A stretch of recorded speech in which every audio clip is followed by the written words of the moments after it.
Legend tells of the phoenix, a mythical bird that rises from its ashes, embodying renewal, strength, and transformation. This year, the Phoenix Gate Group has channeled its spirit to inspire, connect, and empower professionals worldwide. Under the visionary leadership of Dr. Vivian Magnus, founder and lead coach, we have soared to new heights.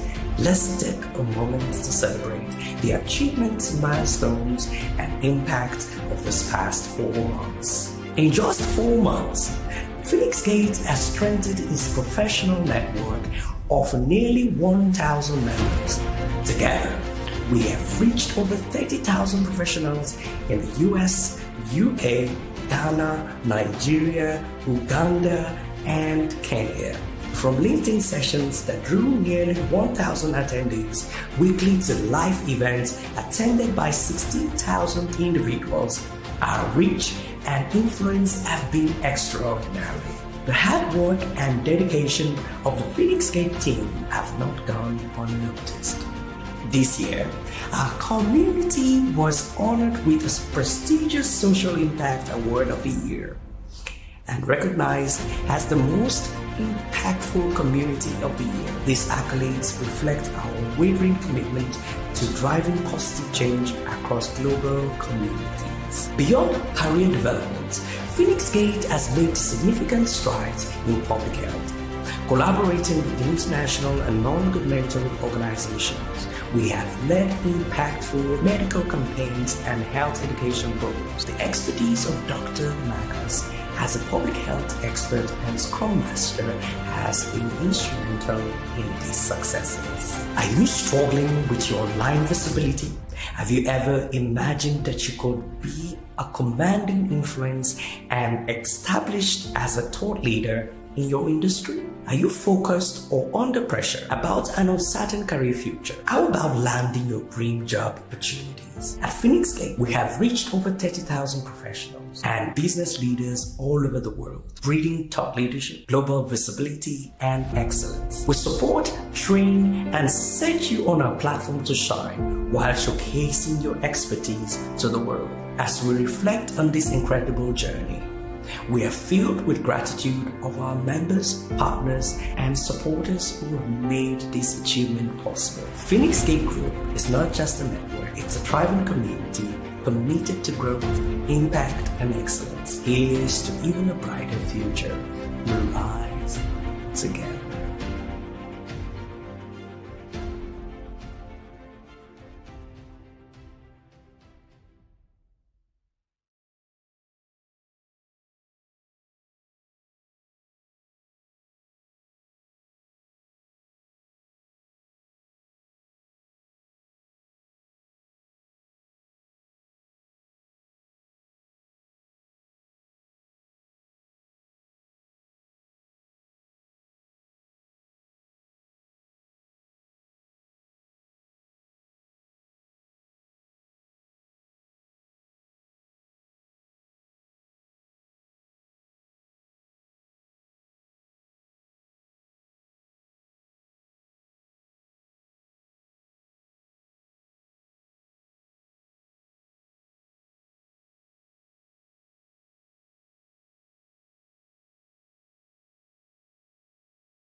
Amazing, amazing, amazing. Good afternoon, good morning, good evening, depending on where you're currently watching me from. So I'd like you to, as our manner is, kindly just introduce yourself. Let us just get to meet you. Okay, so I was still hoping that my intro was still playing. Sorry, I didn't know that I was actually looking down. But then I'm super excited. I don't know, every single time.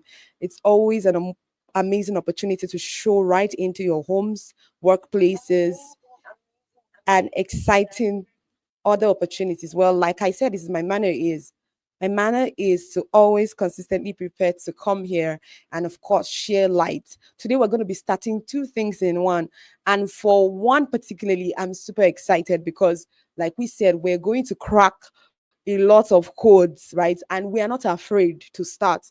Yes, so we are super excited. We are not afraid. So I'd like you to probably reach out to your circle of influence, literally everybody. Just go ahead and tell them, oh yes, we have started, because I want to pass a lot of instructions and I don't want people coming in late because you're going to miss out on a lot. So if you're probably meeting me for the first time, my name is Dr. Vivian Magnus, is clearly written right there. And I'm also the founder of Phoenix Gates. And for me at Phoenix Gates, I know you guys have heard me more than a broken record. I think I even sound better than a broken record because I have described every single time the reason why we're coming to meet you consistently every week. So I'm going to take a moment to announce, if you're currently live and you can hear me crystal clear and you're on LinkedIn, please go ahead and click the link to YouTube. All you have to do is copy the link and paste it on your browser, because it won't click right here. Copy the link, place it on your browser, or you go ahead and just check it out. We sent mails to literally almost 400 persons. So please tell your friends who were excited about it. Probably they got tired. This is the right time to call them. Maybe their alarm alarm clock also failed them. So I think this is the right time to call them and remind them that okay, something huge is about to happen. Because one of the first things we're going to do this evening is actually to go down to YouTube. So if you're currently on LinkedIn, please go ahead and look for the link and go to YouTube right away. What we did was that we made sure that we sent the YouTube link even as a reminder from our Luma link. So essentially the message you got was that of YouTube. So please go ahead and get right at YouTube. I'm going to pass a few announcements, right? Because I would want as many people to come on board. So please, if you're on YouTube, go ahead to just share this link, share it on your WhatsApp status, share it. Just go ahead and share. I know a lot of you, your YouTube channels are super virgin. And for me, like I said, it's not a pressure.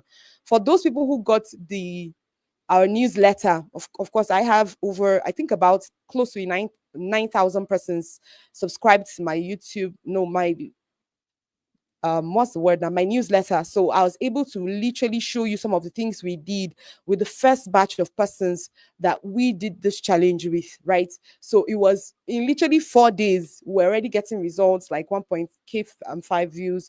I mean, literally we're having people have subscribers. I think just recently one of our friends who just listened to us and followed us very carefully, who came on these live events, literally got 85 in one day. So I'm just saying this now because the reason why I'm saying this again is because nobody has done it like this. I don't know. I'm very blessed to always be a pioneer, right? I'm always blessed. And then I've found out one principle that always works irrespective of anything. So I'm going to take a moment. So please, if you're currently on YouTube, on LinkedIn right now, please go ahead and go to YouTube. So I'm going to pass this information. I was initially avoiding to pass the information earlier so that when people come in, they won't be asking me to probably reshare or say something again. So please just go ahead and check in the link or all the links, the message, the email we sent you, the link to the YouTube is right there. If you're in the community, the link to the YouTube directly is there. So what you're going to do is, I'm going to re-announce this in a few more minutes. What you're going to do is have a list. We're going to start from 1 to 10, from 1 to 10. I'd ask everybody to copy their YouTube URL. So I've seen a lot of people already in our backstage in the WhatsApp that we had already created. That means they have filled the forms. So we sent forms for everybody to fill. Okay, so the first set of forms, I think the email listing we used kind of eliminated a few digits, so it didn't come out fully. Thanks to a very special professional who had reached out to us before midnight yesterday. So we sent the correct one. So please go ahead and just click on the link. It will help you register properly so that you find yourself where everybody is. Currently the group is super locked because we have a goal. Like we said, if you're probably joining us for the first time, my name is Dr. Vivian Magnus, and I am always excited to try amazing things. I'm a very good pioneer. I can't explain. I can't explain it. That's how my mind works. So, like we said, for the sake of this month, while we are delving deep into LinkedIn domination, right? I'm going to, of course, in a few minutes, I'm going to probably project everything that you need to know, all the preparation. So while I'm giving a lot of people time to go from LinkedIn to YouTube, please, I'll project in a few bits. Okay, so this is what we're going to be doing this month. You can see these amazing men and women that have been separated for something excellent. Wow. So there's something I want to say now, but I'm trying to avoid it. So if you are currently on YouTube, all you have to do is copy your YouTube URL. Somebody said, how do I get it? All you have to do is click on your channel. Just go to you, open the YouTube icon, right? Click on your channel. Once you can click on your channel, you would see profile. Once you can click on your own profile, some of you might just be right now that you're curating your channel, because lots of persons just use YouTube but they don't have the profile. Not to worry if you have a challenge with that, because I kind of what's the word now, kept telling everybody through the week, get started, get started, get started. So if you probably missed out, and then maybe you're not an email person, but I'll say it again, if you're a LinkedIn person, if you're somebody who would love to earn from freelancing, remote working, you should know that your emails are way better than your phones. I'm so sorry, but I'm going to say it super clearly. So you should be someone who consistently stays on your email. So more than you check your inboxes, you should be on your email. And we've sent close to 5 messages. Yes, close to 5 messages. Okay, of course, some people registered super late, so they might not get all the information. So please, I'm saying it again. I'm going to announce one more time again. If you're on LinkedIn, kindly know that LinkedIn, that's how we know that it's our first time. So if it's your first time on our platform and you're on LinkedIn right now, just write first time here, but then go ahead and move to YouTube, because we can still see everything here. We'll spotlight everybody who is currently on ground here. And like we said, we're going to go on a journey. So if you're currently on YouTube, because those are the people that are going to start this journey right away. If you're on LinkedIn and you don't feel like maybe that's where you want to be right now, there is no challenge. All you have to do is stay here and enjoy yourself. Like I said, everything that will be said today and all our conversations, whether you're on YouTube, you're on Facebook, you're on Instagram, everything will literally be spotlighted today. So everybody will see themselves talking, right? So then one other information I would want to say is, for those who are already on YouTube, I can see you from the back end. Lots of you are there. I would want you to help us share so that we can improve our viewership. And then I would want us to, from 1 to 10, please, every time it gets to 10, start over again. Copy your YouTube channel URL. Please don't have anything after a question mark. So anywhere you see question mark along your URL, just delete everything out from there. Essentially, your YouTube channel URL is literally the name of your channel. Just YouTube at the name of your channel. That's just what it is, right? That's if you've not renamed. Sometimes you might rename it and it will still come out as the name of your channel, right? So you can edit and make sure that you don't have all those numbers. That can happen much more later. But for the sake of this life and for accuracy, because we want as many people. Now, I said this to say, please don't connect with anybody yet. I'm going to be using the word connect because they are very sensitive to S for S. That's what they call it down there, right? Okay, so don't do that yet, because there are rules. I'll explain a whole lot. So just give me a moment to introduce this event for today, and then I'll explain. Don't just start clicking yet. I will explain, because if you do, you will still lose them.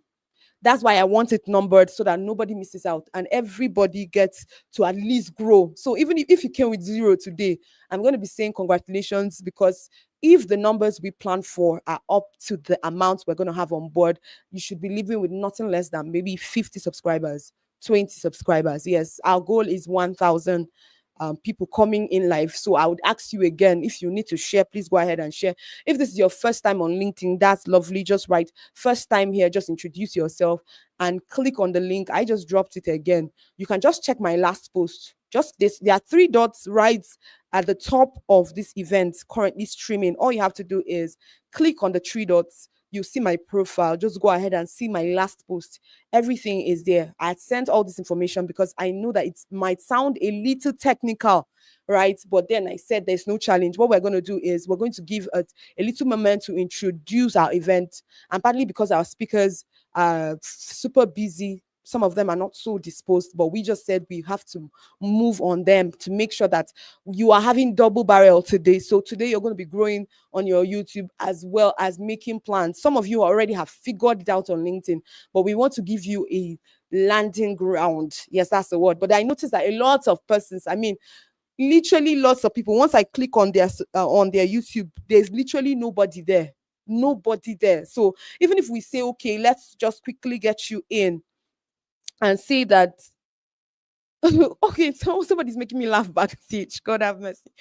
Okay, so even if we are going to say, oh, let's just start at, the challenge without you having anybody, it's going to affect the kind of viewerships you're going to have. So that is why we're going to leverage a lot on our event to make sure that all of us are growing at the same time. So I'm still going to say it again. If you're meeting me for the first time, my name is Dr. Vivian Magnus. I'm just going to go ahead to introduce some of the things we're going to be discussing this night with our speakers. And I told you that today is your growth day.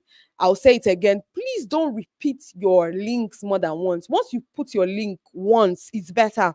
I'll tell you again, if you make I'm going to also take maybe in the next 30 minutes, I'm going to make another announcement when we can start our activities after our first speaker speaks, right? So that you don't just go ahead and start clicking on anything and then you lose everybody who probably connects with you and all that. I'm using connect on purpose because I don't want the algorithm to hear me say otherwise, right? So I'm going to take a moment. I've still said it again. I am so honored to have you all in my room. I've told you every single time, and it's literally as though I'm talking to one person. Every single time I come out here, I know that even if it was you alone who is currently listening to me, it's a promise kind of thing, right? I'm going to set up a system. Even if I get to a point where I'm super busy, you're going to be seeing excellent people show up every Sunday. Me in consequential is a promise. I'm saying that everybody will grow, everybody will get to meet people. And then, like I said today, when I was conversing on one of a friend's posts, this just a few minutes before this live, I said it again. I'm very big on community. So somebody says, why is Vivian doing that? I'll say it again. If you are late, leadership should be your priority. If you are late to the party, I'm going to say it again. If you are late to the party, there's nothing like self-made man. You are nobody. It's just a deception from hell. Nobody can be made alone. It's just that, of course, those people who follow the other routes will say, I did this for myself. But then if you now go through chronology, you still find out that there are people whom they are submitting to, people who did this significant in their lives and all that. And for me, I am very, very big on community. And I'm saying it again that go ahead and invite as many people. I'm seeing a lot of people on YouTube. That's very lovely. If you're currently on LinkedIn, please, someone, Esther, if you're supposed to be backstage here, I sent you an email already. Help people navigate. Leaders in our community, Rafa, help people navigate all around. Anybody who is having some questions, please go ahead and help them navigate. Like we said today, we're going to be starting our journey through two strange journeys, right? Or more like two fire-packed journeys, right? LinkedIn domination, unlocking global influence, and money moves. So today we're going to be taking the foundation of LinkedIn domination, content strategy for maximizing LinkedIn influence. I'll say it again. If you are late for the party, don't be saying you're busy. Okay. So if you are late for the party, you will not be joining people who are saying that they're having burnout. If you're late for the party, you can't be saying that you're going to be doing it alone, right? So this is part of the cheat sheet. So I'm going to be releasing them in nuggets. So for the purpose of this event tonight, I'm going to be bringing up our first speaker. Please, you're going to have to let me know, Mabel, that you're ready. Once you're ready, I'm going to give you a thumbs up and then we're going to go right into it. So a few preamble I might want everybody to take note of is the fact that your temperament inconsequential, right? It's time to dominate, right? It's time to dominate. And you know, the word dominate or dominio, as probably some other, maybe Latin or Hebrew, now I can't really remember, right? Is the fact that you were not actually born to just be on the sideline of anything. I'm talking about your work, your workplace, I'm talking about LinkedIn, everywhere, social media. So one of the things we realized is that lots of persons actually consume. So you find out that you're on the social media space from morning to night and you didn't release anything. Tonight we're going to be talking essentially on how you can properly position yourself. And there's one special person, I don't know, Mabel is just one amazing person that I can't really explain. Okay. I can't really explain how she always does it, but then she's an amazing person. You're going to be hearing from her shortly. Mabel, how you doing? So good to see you right here. If you can hear me, kindly just say something and so that we go right to our conversations. But right, Yeah, but I hello, am Dr. so Vivian. I can hear you. amazing. Thank you so much for coming on board. Our entire Thank you too for community, having a me. community of 1,000 persons plus, are right now rooting and hoping to listen to your journey. I just know that you are being such an amazing person, your followership, your growth, your ability to give. And every single time I see you manifest a lot of my core values, right? I don't believe that people can just walk alone. No, I don't believe. I've seen you raise people, I've seen you spotlight people, and I'm going to be giving you the mic right now. Please go ahead and just tell us about your journey. Tell us what it takes to dominate in this time and age where a lot of excuses seem to come up. Like I said, there is no challenge, right? If you are late for the party, there is a how to do it. So you better have your writing materials because the next voice you're going to be hearing is that of Mabel. Dear Mabel, thank you so much for coming on board, and then the mic is yours. Thank you.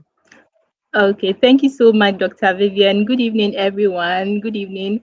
If you can hear me, please drop a hi, Mabel in the chat box so that I can know that you are all following. So thank you all so much for joining, and thank you so much once again, Dr. Vivian, for the opportunity.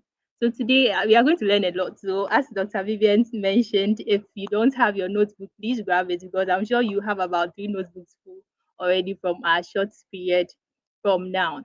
So today we are going to touch on LinkedIn domination. What is LinkedIn domination? How are you going to dominate on LinkedIn? But I will be touching on the foundations of LinkedIn domination. And then at the end of the session, if you don't even get anything from our session, I would want you to remember the 5 pillars of LinkedIn domination. If you are here, please type the 5 pillars of LinkedIn domination in the chat box. So how many of you think LinkedIn is still difficult? I believe most of us are on LinkedIn, been on LinkedIn for years. You are on the call now and you still think that LinkedIn is difficult. If you think LinkedIn is difficult, please put in the chat box. I think it's difficult.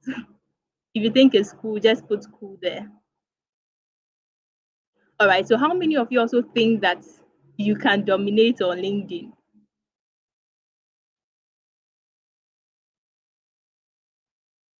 All right. So before we even get into the stories, I'm sure most of you are not responding because you don't understand dominate. So dominate is it's originated from the Latin word dominus, okay? And it simply means to have control over something, to have authority over something.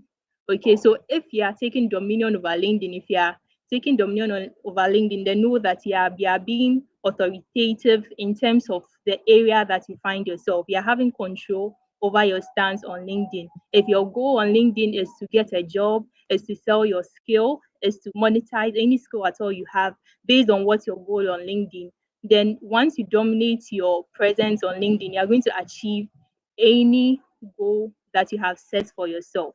So even before we touch on how I am trying to dominate on LinkedIn through what my skills are, I want to touch on my story a bit. So I joined LinkedIn back in 2021.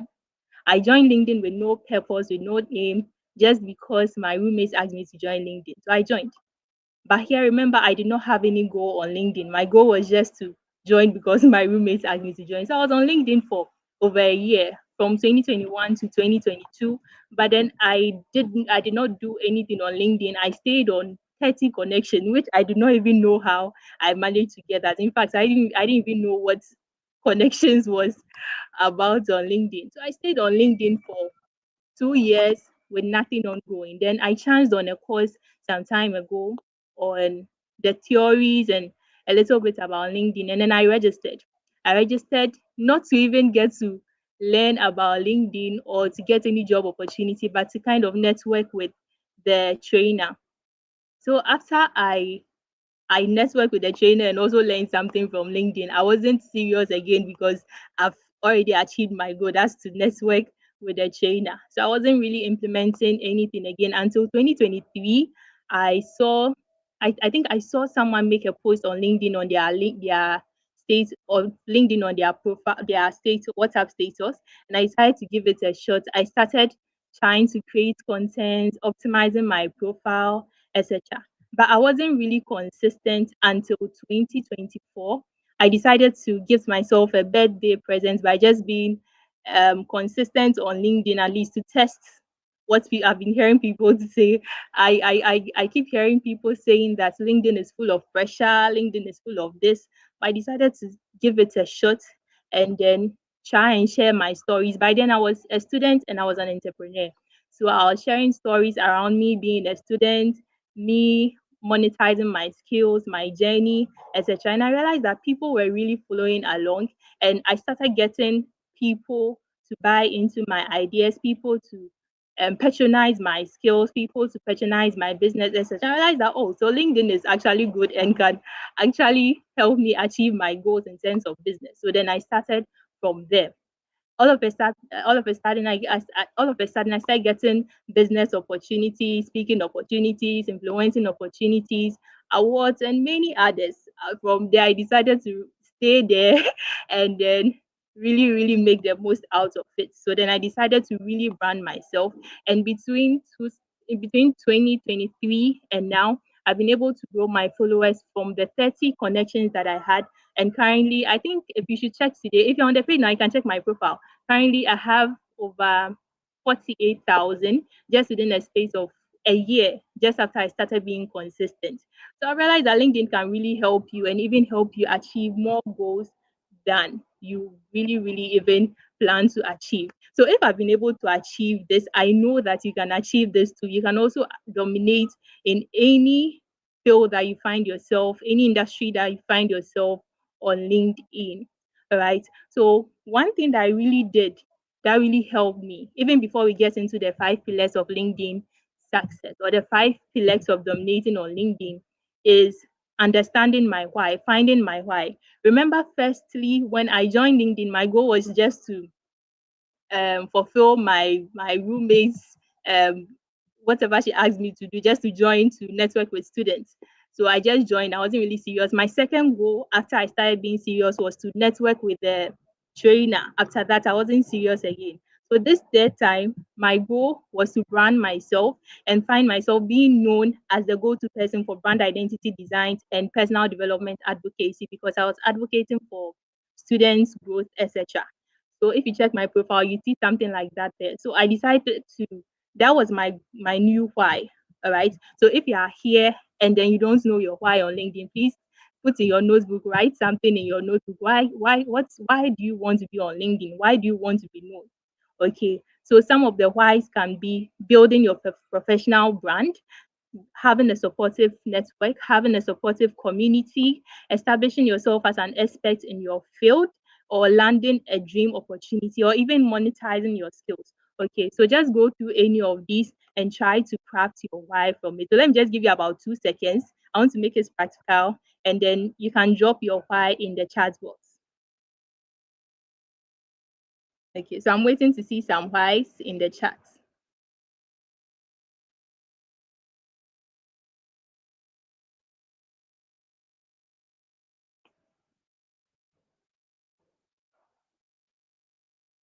Okay, so yes, once you identify your why while you're on LinkedIn, everything is going to be very easy for you. Now, the 5 pillars for dominating on LinkedIn is going to be very easy for you to really achieve your goal, which is the why that you have written in your notebook and in the chat box now.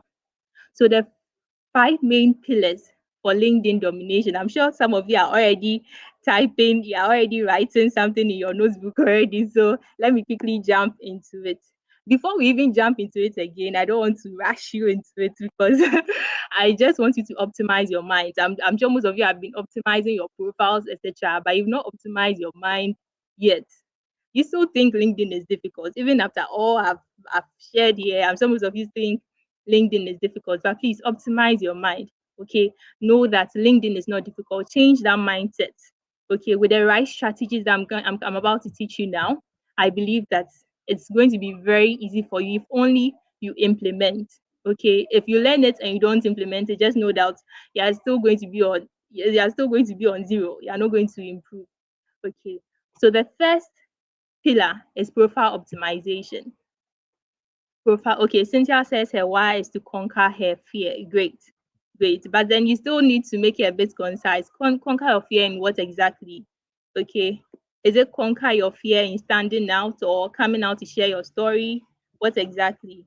Okay, so think about that well, and then let's get into it. So the first pillar is profile optimization. Okay, the first pillar for your foundation for dominating on LinkedIn is profile optimization. Profile optimization. Sorry, give me a Now, moment. Can you hear me? yes, I can. Okay, I think more whys are coming up, and I think they are super unclear. I think that there was a reason you started from there because everything that's coming out here now is looking way off. So you can understand why people experience burnout. Please, I would want you to Yes. probably just help them before you go you go super deep. Let me start Okay, let again me from the quickly. first one Okay. I saw. This was the first. Okay, so I'm gonna please everyone go ahead and just document your why so that she can see. And Yeah. this is having a third eye. Somebody said to build my personal brand. That's another big one. Okay, so Okay. somebody said so their whys seem to be very far. Okay, so let's see. Are you reading all of them? Is this super clear for you? Let me know when I'm Okay. highlighting that. Is this All better right. now? Checking it. Okay. Yes, I think I can see. So my why on LinkedIn is to be able to showcase the importance of online presence to call physiotherapists To so that okay, yes. okay, Co-physiotherapists. That's how colleagues at work. okay, so that at the long run we will have more physios on the platform. Okay, this is it's Hmm. cool, but it's a big, Hmm. big. Why are you not helping yourself Yes. instead of going on to help other people first? It's good to rather help yourself first. Okay, so if your goal is to do this, what are you actually doing for yourself? What are you trying to be known for? Do you want to be known as the go-to public speaker in terms of advocating for the online presence of physiotherapists? Okay, so make it a bit concise. Okay. So let me just give you one more so that it's more Okay. everybody's why I don't know. I think now I understand why people complain about burnouts because everything is outside. They are finding the whys Yes. outside of themselves, and that's where the problem is. So just when you had already even explained the fact that okay, your why was about somebody, okay, your colleague said you should come and then it failed. Then Yes. next was a mentor failed. So everything was outside, Yes. and I'm seeing people still Yes. write things for the outside. So that's where the challenge is. So please go ahead. Yes. I'll just be spotlighting onwards. I don't know if you have any corrections for them immediately so that it will just be one of the bonus of the people who were on live who can be helped. So somebody said, building my personal brand, monetizing my skills. That is another. Okay. okay. Okay, so let me So, address it. So mm, Victor, if you are here, if you want to build your personal brand, first of all, what's a personal brand? Okay, what's your personal brand and what's even brand? What's even brand? Okay, so that's just the total makeup of how people see you and how you present yourself. So that thin line between how you present yourself and how people see you is your brand. Now, what do you want people to know you for? Because that brand is what they are going to know you for. Is it to know you as a brand identity designer? Is it to know you as a mentor for students? Is it to know you for being the best salesperson in terms of the marketing industry, etc.? Okay, so you need to make it concise. Building your personal brand. What do you want us to know you for? Okay, so make it a bit concise, and then I think you'll be fine. Ifonia says, "My why is to conquer my fear and speak out." How are you trying to say that as in being consistent in terms of content creation. So if when if you are here, please type it in the chat box so that we can understand, because you conquering your fear and speaking out is a bit vague. It's this is not what is going to really help you. So you need to make it concise. If you are trying to touch on content creation, then we'll touch on it when we get to content creation. Okay, Dr. Vivian, is there any more? Awesome. I think, okay, yes, there's one more. Okay, so I think it's the Okay, same so person. my Oh, it's not the same person, surprisingly. Ruth, you've been yes. coming for this life. You can't be saying this by now. Now, and I'm now scared. I'm sorry. It will Maybe I'll take just go time. ahead, but I'm scared because Ruth is a very known voice, and I'm surprised that her why is to build. Wow, wow. Okay. Yeah, So so we still Ruth, have Ruth, people make it a saying, bit so you can see concise. why some Yeah. people can decide not to show up sometime. Okay, no Yes. problem. So that means we Because already there's know that we no have to take it as a topic. yes. Okay, awesome. Thank you so much. Maybe, So please, the personal mic is branding yours. I and will not finding your interrupt you why. again. All right, that's fine. Thank you so much for the opportunity again. So yeah, so profile after you have identified your why and you know what you want to achieve at the end of your stay on LinkedIn, then now we come to the five main pillars. Okay, so let me quickly go through the pillars and then we take each of them in order. So the first one is profile optimization. The second one is engagement strategy. The third one is growth strategy. And the fourth one is content marketing. And the final one, which all of us usually run from and give excuses about, is persistently staying consistent. Okay. So the first one is profile optimization. I mentioned that before you even optimize your profiles, please optimize your mind. Just know that LinkedIn is not difficult. If you have it in your mind that LinkedIn is difficult, you are really going to find your way very stressful. That's where the whole stress about LinkedIn comes in. So now profile optimization. Before we also touch on profile optimization, I just want you to picture your whole LinkedIn journey as a job search journey. Okay, picture your whole LinkedIn journey as a job search journey. You know, when you're going to look for a job, first you go with your CV, right? You apply with your CV. And if your CV is really organized, it has all the things that the job requirements need, etc., you know that you are definitely going to get a higher chance of being called for an interview. Okay, so your LinkedIn profile is like the CV you go to search for jobs for. All right. Then now, usually when you apply with your CV, sometimes you want to network with that particular company that you are applying to get the job offer from. So you want to network with some CEOs, some workers in that company. So that's where engagement strategy comes in. Then now growth strategy. Usually when you apply for jobs, etc., you still want to attend schools, conferences, attend workshop, etc. So that's what you can become very good in that particular skill or role that you want to apply for. Okay, so maybe you're an accountant, etc. Because you want to really, really stand a chance of being called for an interview or being recruited one day in a particular accounting firm, you want to attend that accounting courses so that you can get certifications, etc. So you want to grow in terms of accounting. That's where growth strategy comes in on LinkedIn. Okay. Then the fourth one is content marketing. Content marketing. Now, if your profile is good or if your CV is good and you have networked well, that is engaged, and you have also really learned your skill and also tried to grow, which is growth strategy, etc., you are likely to be called for an interview, right? Yes. So now when you are called for an interview, that is where the content marketing comes in. Because at an interview, you are usually asked questions based on what you have on your CV, etc. So at the interview, you're usually asked to answer questions around case scenarios, around things that you have stated on your CV. Maybe you stated that you were a team worker, you are attentive to detail, etc.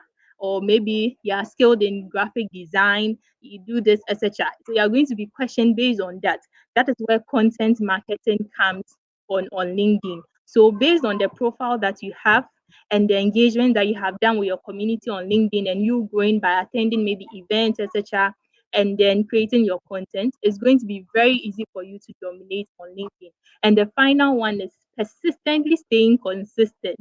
You can stay consistent and if you are not persistent, you would easily give up because LinkedIn really needs some kind of work. That is why you even need to optimize your mindset. So now let's take each of the pillars one by one. So profile optimization.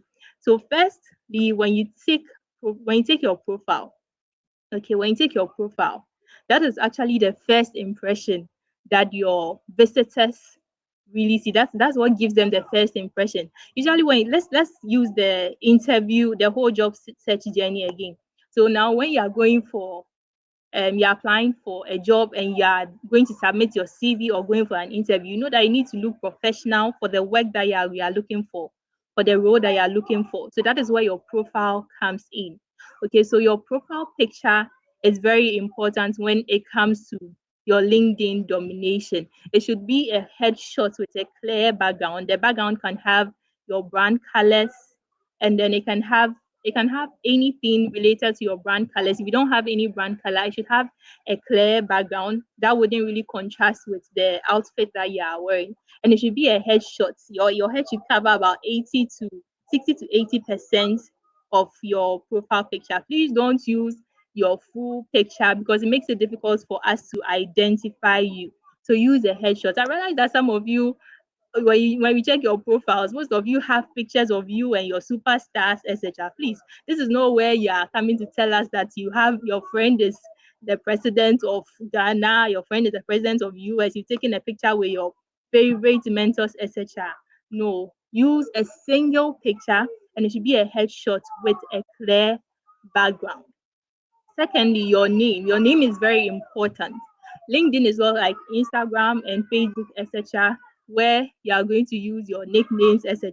Last time I chanced on someone's profile and I saw it's your girl. What is it? It's your girl, sexy baby, or something like that. I was wondering how can you bring your nickname, your childish nickname, etc., on LinkedIn? You don't do that. Okay, it should be a professional name. The names that you have on your um cards, on your national and international cards, so that it makes it very easy for us to know who you are. And it also prevents you from getting issues with LinkedIn's policies, etc. So please use your official names. Then the third part of your LinkedIn profile optimization is your headline. Okay, so your headline should have who who you help, what you do, and then your unique selling point. Who you help, what you do, and your unique selling point. I've realized that when you check some people's profiles, it's made up of accolades and other things. Please, this is not where you want to put that. You want to put your accolades, etc. You want to let us know what you do and then who you help. That is your target audience, and then your unique selling points. It should be very brief, not too long, like your about session. So that is it about your headline. Then you have your banner, your LinkedIn banner. Your LinkedIn banner also tells us your value proposition. What do you do? What are you ready to help us with? And who do you help?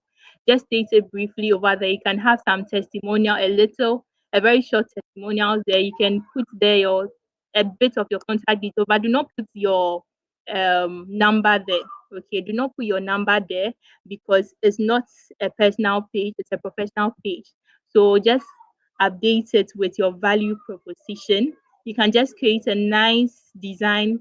If you're not a professional graphic designer and you don't want to invest in a graphic designer at the moment, you can use Canva to create it. Okay, you can use Canva to create it and then just create something very nice. The color can go with what you have on your profile picture as well. Now, the fourth part of your profile is your about session. This is where you tell your story and a story about who you help. Okay, here you share your story a bit and then you focus more on how you help people. You can also include testimonials, and then you can also include things that say good things about you in case you've won awards before, some courses you've read. This is where you really sell yourself to people and also focus more on how you help people and even who you help. You can also touch on your offers a bit and then you end with a CTA. After we have read your about session, what do you want us to do? Do you want us to text you, check other parts of your profile, buy an offer, etc.? What exactly do you want to do? So this sells you, talks about what you do, says a little bit about you in terms of testimonials, and then how we can reach out to you. Okay, that's it about your about session. Now we have your featured session on your profile. So this is where you sell your offers, you put your best works, you get leads, and then you can also put your social proof. You can also serve as a social proof there as well by putting their case studies, testimonials, etc. about you. So the feature session is very important. I've realized that most of us do not utilize that part. However, it's very important and can really help you, especially if you're an entrepreneur or you are there to really sell something. The next part is your experience session. Most of us do not really optimize our experience session, and it's very important. So just like on your CVs, the CVs you use for work, okay, the CVs you use to search for work, you know that usually when you go to your CV, there's a part with work experience. Okay, work experience, work history. You put there your title, you put there your role, and then you put there some is it a description of what you did in that role, etc. So that's what you do at your experience session on LinkedIn. Make sure that you optimize it and then add some images and media. Okay, you know that LinkedIn is a social platform and we visit them to serve as a social proof of what you actually do in life. So since we can't come to you directly to ask whether there's a proof for what you put on your profile, you need to add some images so that as soon as we see it, we don't need to question ourselves because there are a lot of people doing what you are doing. So don't make it very difficult for people to reach out to you. Then next is your skill endorsements, your skills, and then your skills endorsements, your recommendations. Please try and then get people to recommend you, people you have worked with, clubs, associations, your recruiters, etc. Try and get people to recommend you. Even your friends can also recommend you. And especially if you are trying to sell an offer, please try and get people you have worked for to write recommendations for you. Because usually, remember again, the job search journey, sometimes when applying for a particular role, you are asked to attach a recommendation to it. Okay, so say for LinkedIn, please try and then attach recommendations to your profile. Then accomplishments. You just want to sell yourself out very well because there are a lot of people doing what you've done. So at the accomplishments, please try and then put there honors, awards if you've gotten awards before. It doesn't have to be an award where you're on a huge stage receiving a Donald Trump's award, etc. No, even a small certificate you receive, even if you're a student, a small certificate that you receive for completing a course. Okay, those ones can be at certification, but any certificates for maybe being the most disciplined student, being this, all those things, okay, or being a disciplined member, etc. You can update them. If you've gotten those huge awards, so please try and then put them there because it's going to set you apart from other people on LinkedIn. Then you put the certifications, volunteers, languages, contact details, etc. So please, if you've not optimized your profile, please go and then optimize it so that it will set you apart from the competition. So the second part of our 5 pillars for LinkedIn success or domination is engagement strategy. As earlier mentioned, the engagement strategy, when you take our job search journey, is you trying to network and then reach out to people within the industry that you want to get opportunities for. So on LinkedIn as well, you don't just optimize your profile and leave it there, expecting people to magically get to your profile and then help you out or help you achieve the goal that you want to achieve. You want to engage with people. Okay, you want to engage with people. When you talk about engagement, we mean you commenting on people's posts, you reacting to posts, you reposting content in your industry, you sending out connections, etc. So on LinkedIn, please try your possible best to try and engage on other people within your networks, profiles, their posts, their events, etc. Don't just create your profile and be a loner on LinkedIn. Try and engage with people because the more you engage with people, the more you get eyeballs on your profiles, and then the more you are also a bit closer to you achieving your goal on LinkedIn. Okay, so you can network with your clients, your mentors, recruiters, etc. Okay, so I just want you to know that online visibility is like a first date. If you only talk about yourself, there's not going to be a conversation. So if you just have your profile there, listing out what you've done, etc., telling us about who you are, but you're not engaging with us to get any feedback from us through our comment, through our post, through our profiles as well, then you are just going to be alone on the platform, and you may think that other people are growing and you are still stagnant. Okay, so please try and then engage on other people's profile by engaging on their posts. That's liking, reacting to their posts, commenting on their posts, reposting some insightful posts that are within your industry, attending events like Phoenix Gate is doing, etc. Try and do that so that people would see you as well. Whilst you are doing that, you are building a community, and it becomes very easy for people to trust you and then give you opportunities if the need be. So the golden rule for engagement is the more you give, the more you get. You give unto others what you want other people to give unto you. So if you want likes, what would you give? Likes. If you want followers, what do? You give out followers, you send out connections. If you want what if you want comments, you give out comments. I realize that most of you, I see you ranting on your profiles and in some posts, you just come to them and write, you don't know why people are not engaging on your post. You don't know why you see this post having a lot of followers or having a lot of reactions, having a lot of comments, and you just have a single like and comment on your post. Even that, it may be you yourself, it may be a comment or reaction from yourself. The main reason, and usually the reason why you don't get any engagement on your post is just because you don't give it out. Okay, you don't give it out, so it becomes very difficult for people to give out to you. So most of these big creators that you see having a lot of engagement on their posts, the secret is that they give out engagement, so then they also receive it automatically. Okay, so please, if you are not doing this, please, this one of the pillars that can help you dominate and take control over your LinkedIn to help you achieve your goal. The third pillar is the growth strategy.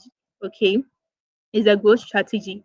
Here you want to grow. Remember, in the job search journey as well, you want to try and attend events. You want to try and then meet more people. Okay, if you have a lot of if you have many fish in the sea, it's very easy for you to grab one. If you have just one fish, it becomes very difficult. Okay, so you want to meet a lot of people, you want to grow, so that at least you have a lot of people that can help you out based on their goal, that based on their why that you have already established. Okay, so you need to have a lot of people within your network, and you also need to attend events as well to grow your knowledge, etc. So here on LinkedIn, when you check your profile, you realize that your connections, you see connections and followers. Okay, so the minimum connection that you should have to ensure that your profile looks like a profile optimized for growth is 500 plus connections. So if you are here and your profile is beneath, it's below 500 plus, know that you have work to do. Try and then cross 500 plus connections so that your profile will be optimized for growth. Okay, then attend events, physical events, virtual events like what we have here right now. Try and attend them as well. If you can be a speaker, try and then show up and speak. If you can be a member, an attendee, try and do that, and then get people to know your presence, feel your presence, not just attend and leave after attending. Okay, so try, and that is what's going to help you to grow. And the more you attend these events and engage, the more people are really going to get to know you and are likely to send you connection requests if they go to your profile after you attending this event and your profile is optimized. Okay, know that people can view your profile. However, if it's not optimized and not having a good first impression, it's going to sack them away. Okay, so please try and then optimize your profiles and then do the growth strategy so that people can also see you as a trustworthy person. So to go, send out connections to the right people, not just connections to grow your followers. Okay, send out connections to your right people. How do you know the right people? Are these people within your targets? If your goal is to meet mentors in which kind of industry? Okay, if you're a designer, maybe you want to connect with designers in Ghana, or maybe female designers in Ghana, or maybe um, designers within the entrepreneurship space in Ghana. Okay, so know the kind of people you want to connect with. So for me, being a brand identity designer, my target audience may be entrepreneurs in maybe Ghana. That is if my target audience are Ghanaians. Okay. So they are going to be my target audience because when I connect with them, since they are entrepreneurs, etc., and then they are in that space, they may need designs to publicize their businesses. Okay, so it's going to be very easy for me to dominate in that space. So when I attract them and they become my followers, etc., I can sell to them easily. So then try and grow within your target audience, not just getting anyone for growing your connection's sake. Now, the third pillar is content marketing. After you have the fourth pillar is content marketing. After you've optimized your profile, engage, and then growing, and then you are growing, you really, really want to touch on content marketing. That is you selling yourself through content. Remember again, in your job search journey, you apply for job, you network with people, you try to build upon your skill by growing. Then finally, you are called for an interview. There, you are asked to speak on things that you have um on your CV, and then ask questions around the role that you want us to give you that opportunity for. So on LinkedIn, you use your content to play that role. Okay, you use your content, and that this is even what people run away from, content creation, and that is what is actually going to get you to stand out of the crowd, to help you achieve the goal that you want to achieve. So on LinkedIn, you're going to use your content to sell yourself, your stories, your values, all the things that you have stated on your profile. So that is why your profile is very important. That's actually like the foundation, okay, of your LinkedIn domination. So please use content to market yourself. Okay, content is not just for entrepreneurs or marketers, it's for everyone. You know, you're a brand, whether you like it or not. Okay, you're a brand, so sell yourself well through your content. And usually, it's not just about what you say on your profile, okay, but it's about what you say through your content. Okay, so just know that your content is playing the role of your online interview. Simple. And you want to really sell yourself out so that you definitely are not the only one in the industry that you find yourself in. There are lots of people. So your content is what is going to sell yourself out to people. So anytime you are creating your content, make sure that the end goal is either to inspire people, educate people, or entertain people. If you are not doing this, people are not going to relate with your content. So try and get people to really, really feel your content or get involved in your content by being inspired, educated, or entertained at the end of you reading, or the end of they reading your content. Okay, have content pillars as well. If you're a brand identity designer, get pillars under the brand identity design. Maybe under brand identity design, my pillars may be maybe branding, strategy, it can be logo creation, etc. So under your main topic, which is the brand that you want to build, get subs beneath that you can be talking about in your content, and be authentic. Apply storytelling, etc. Just know that your LinkedIn content is your stage. Okay, it's your interview stage. If there's a movie going on, see yourself as you standing on your stage in terms of your content creation, speaking to people, getting people to really understand what you want to tell us. Okay, so use storytelling, infuse story. Everyone is saying I'm a brand identity designer, but what will set you apart from other brand identity designers? That's where your storytelling comes in, and make sure that you are valuable. Okay, make sure they are valuable. You are giving value in everything that you put out there. Okay, so on LinkedIn, I keep telling people this, that just as in the Bible, God says we should seek ye first the kingdom of God, and all the other things shall be added unto us. People usually come to LinkedIn and already just as soon as they enter they enter the LinkedIn space, they want to become popular, famous. What do you need it for? If you need popularity, okay, seek ye value first, and then that will come. Even if you need the popularity, why do you want to become popular? Do you want to become popular so that you can become the go-to person for that skill that you claim that you have? Okay, to try and then be valuable, and all the other things will come. The job opportunities will come, all those things will come. Okay, so on LinkedIn, seek ye first the kingdom of value, and all the other things shall be added unto you. Have content calendars as well, else you are not going to be consistent. If you want to take 3 days for posting in a week, 7 days, etc., take it and stick to that within a particular time. Okay, and your content, I'm sure someone will touch on content creation, so I wouldn't touch much on that, but make sure that it has a very good hook body, and CTA, and stay consistent.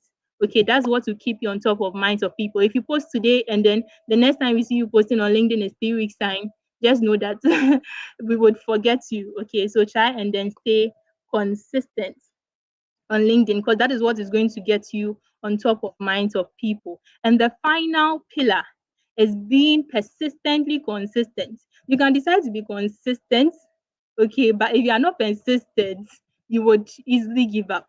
You need to be disciplined, have that mindset that regardless of the mood, you don't post based on your feelings, your moods, etc. Post because you know why you're on LinkedIn. If you want to prevent all these emotions working with your post, make sure that right ahead. For me personally, I write on um Saturdays. Saturdays between 8 to 11, I've created my content for the week ahead. Sometimes, if I have more time, I try to create about 2 weeks ahead. So if you see me showing up every day on LinkedIn, it's not because I always have content, I always have ideas, but because I've written ahead, I've scheduled at a particular time. So every time, at that particular time, every day, or twice in a week, 3 times in a week, based on what I've decided on, you see my post going out. If I don't do that, I know that I'm going to be stressed because I have other things outside LinkedIn as well. So try and be persistently consistent. Try for being consistent, else you are going to give up easily. So I just want you to know that you're a brand, whether you like it or not. So own it. Okay, you're a brand, whether you like it or not. So own it. And if you are here and we've gone through the 5 pillars, which is if you still remember the 5 pillars, please put it in the chat box and let's see whether we are learning. To before that, okay, great. Teresa also. Okay, so profile optimization, engagement strategy, goal, no, not goal strategy, growth strategy, content marketing, and then being persistently consistent. If you do these, you are really, really, really going to be successful and you will dominate in the LinkedIn, in your LinkedIn presence. So I just want you to know that if you already feel bad that you have failed in some of these pillars, know that it's not too late. The best time to have planted an oak tree was 20 years ago, and the second best time is today. So start today. And before we even end, I just want you to know that successful people, all the LinkedIn gurus you see online, and you see them to be successful, hitting their goals, getting their money, doing this, getting known for their space, etc. Know that they are successful and then they are seen to be extraordinary, not because they have any superpowers, okay? But it's just because they do the extra things that ordinary people won't do, and they do it consistently. Okay, that's the only difference between maybe you and them, or me and them, or someone and them. Okay, so let me take that again so that you write it in your notebooks if you didn't get it. Successful people are seen to be extraordinary, not because they have any superpowers, but it's because they do the extra things that ordinary people won't do, and they do it consistently. So please, today, if you have promised to be consistent in everything you are doing, optimizing your mindset first, and then trying to apply all these things that we have learned today and trying to stay consistent, please put in the chat box that um I'll be consistent. I'll be consistent. Okay, so thank you very much. And then I know that we'll do the extra things and then we would end up dominating on LinkedIn to achieve our goals. Thank you so much, Dr. Vivian, for the opportunity. Now I just feel like screaming. I'm just hoping that everybody please say something. If you're currently on YouTube, please like the live so that it can spread out to more people just beyond us. And then please let's celebrate her first of all before I start screaming all the screaming that I have right here. I don't know. This was just fire. Your voice, even the consistency in your tone, and I mean, you just delivered it as though we just woke you up and say, "Oh, maybe I'll just talk about this." I'm so grateful. Like I've never seen it so carefully put together like this. I just want to say thank you so much for coming on board. I knew all the challenges you had from your own end, but you showed up, and I mean, this is literal fire. Please, let's go ahead and celebrate her. Please, you might want to click on her profile and just follow her. Mabel, do you have a YouTube channel? Do you have it? Can you hear me? Do you have a YouTube channel? Okay, so I think probably she has left the studio. Okay, I think she's frozen right now. Okay, awesome. Thank you so much, Mabel. We really, really appreciate you. Okay, so for people who are currently just joining us, we are curating a list now. Teresa, I'm hoping that you help people who probably came in super earlier and missed out on the information. We're creating a list on this live event right now because we said this is a YouTube growth challenge. We also want to make sure that everybody who currently came up online right now can quickly connect with some persons, right, and grow their channels. That's what we also want to do. So it's more like the teasers. I don't know how to say it now. It's more than like the cherry on the cake, a few things that we want everybody to literally go home with. We just want to say that we celebrate Mabel. I don't know, I think her profile ceased at some point. Please, let's just go ahead and tag her and celebrate her. I don't know if she has a YouTube channel. It would have been super beautiful if all of us go ahead to connect with her. So please, if you're on LinkedIn, you're welcome. That means you're probably just joining us for the first time. We said the meeting is as YouTube. The only thing is we actually left our LinkedIn open so that if we have first timers, people who registered, it would also be a reminder for them. Probably they are just surfing around LinkedIn and then they just find us. So a lot of us are on YouTube, and then thank you so much to YouTubers for pushing it. Teresa, please go ahead. We need a list because at before the end of this event today, we want everybody to connect with everybody on that list. Mind you, I am saying connect is on purpose. And I said, please copy your LinkedIn we had sent 5 messages, literally 5 good email messages. And then it will be quite I don't know how to say it, disappointing to find out that some of you probably didn't do the assignments, right? Because we sent this event, we started talking about this challenge since earlier last week, and we did a whole lot of things. So yes, registration is compulsory. You can see Teresa. Teresa was the first person I actually saw her own getdp.core what did you call it, profile link. At least she sent me hers before time. So please, whatever you're seeing here is what we expect everybody. Like we said, our goal is to reach 1,000 persons, and from our registration I think we have like we have close to 400 in our what's the word now, in our Luma link, and then we had like 300 and something on LinkedIn. But the goal is that we want to reach officially 1,000 persons. Then we go on a for I don't know how to explain it now. We go on automatic cruise. So I would want everybody who is here already. Everything has been sent. If you registered, especially on the Luma link, right? You already have messages of everything you do. In fact, one person has already started module 1 because we already created the courses. Like we said, this is not the first time we did it. If you got my newsletter today, you'd have seen all the results we had in the first ever bootcamp we had this year. I mean, literally, it was in 4 days, and we had people who had 2,000 something views and all that. We had lots and lots of hypes around it. I don't know. Just go ahead and find my newsletter. It was released early, like 7 a.m. today before I went to church, or right at church, because I was already in church by that time. So you might just want to look at it and see all the things that you'll probably stand to gain. Like we said, we said that the growth passion part of it will be super free because we don't want anybody to be pressured. So this is more like something you do casually. You come out on Sundays and just grow your YouTube channel. If you're now ready to go on the journey and you have the time to spare, like we said, we are still dropping it even in the curated. For those people who have filled the form to the end, I already saw people already in the WhatsApp group in the wait list, which is very awesome. We just want to cross check that everybody would admit you as soon as you post that this is what you want to do. And please, like I said, for every post you're going to go live with, just like how Teresa's own is looking, please do well to just tag me on it so that I will share. I'm out to share right now. Like we said, if you're super late to a party, the goal is not to be forming and you can figure it out. Just like Mabel said, the goal is to find communities, and we said that our communities are super open, right? I know a lot of times I've been through the pain of probably hosting a community for free, and I know what people do when they see free things. And that was why for the longest of times I made Phoenix Gate super close. This time around we just said, okay, since it's a new journey for most people, they're not really sure about, okay, what is it is in it, yes, what it is in it, yes, that's the word for YouTube for them. So that's why we want to at least help you. By the end of this challenge, of course, we're looking at you having, some people who might hit their first 1,000 subscribers and monetize immediately. That's how life is. I'm not scared of it, right? I'm always I've always been proud to be part of people's journeys. So it's possible that you probably would just hang around us, and all of a sudden you get all the subscriptions you need and you move. Of course, you know that for YouTube, before you go live, you need to have about 50 subscribers. So you imagine that, okay, if you can only just follow instructions and you already settle that out, and then you start fending for yourself from then on, then you see that, okay, this actually means a lot. So if you're currently on LinkedIn, please find the link and go to YouTube.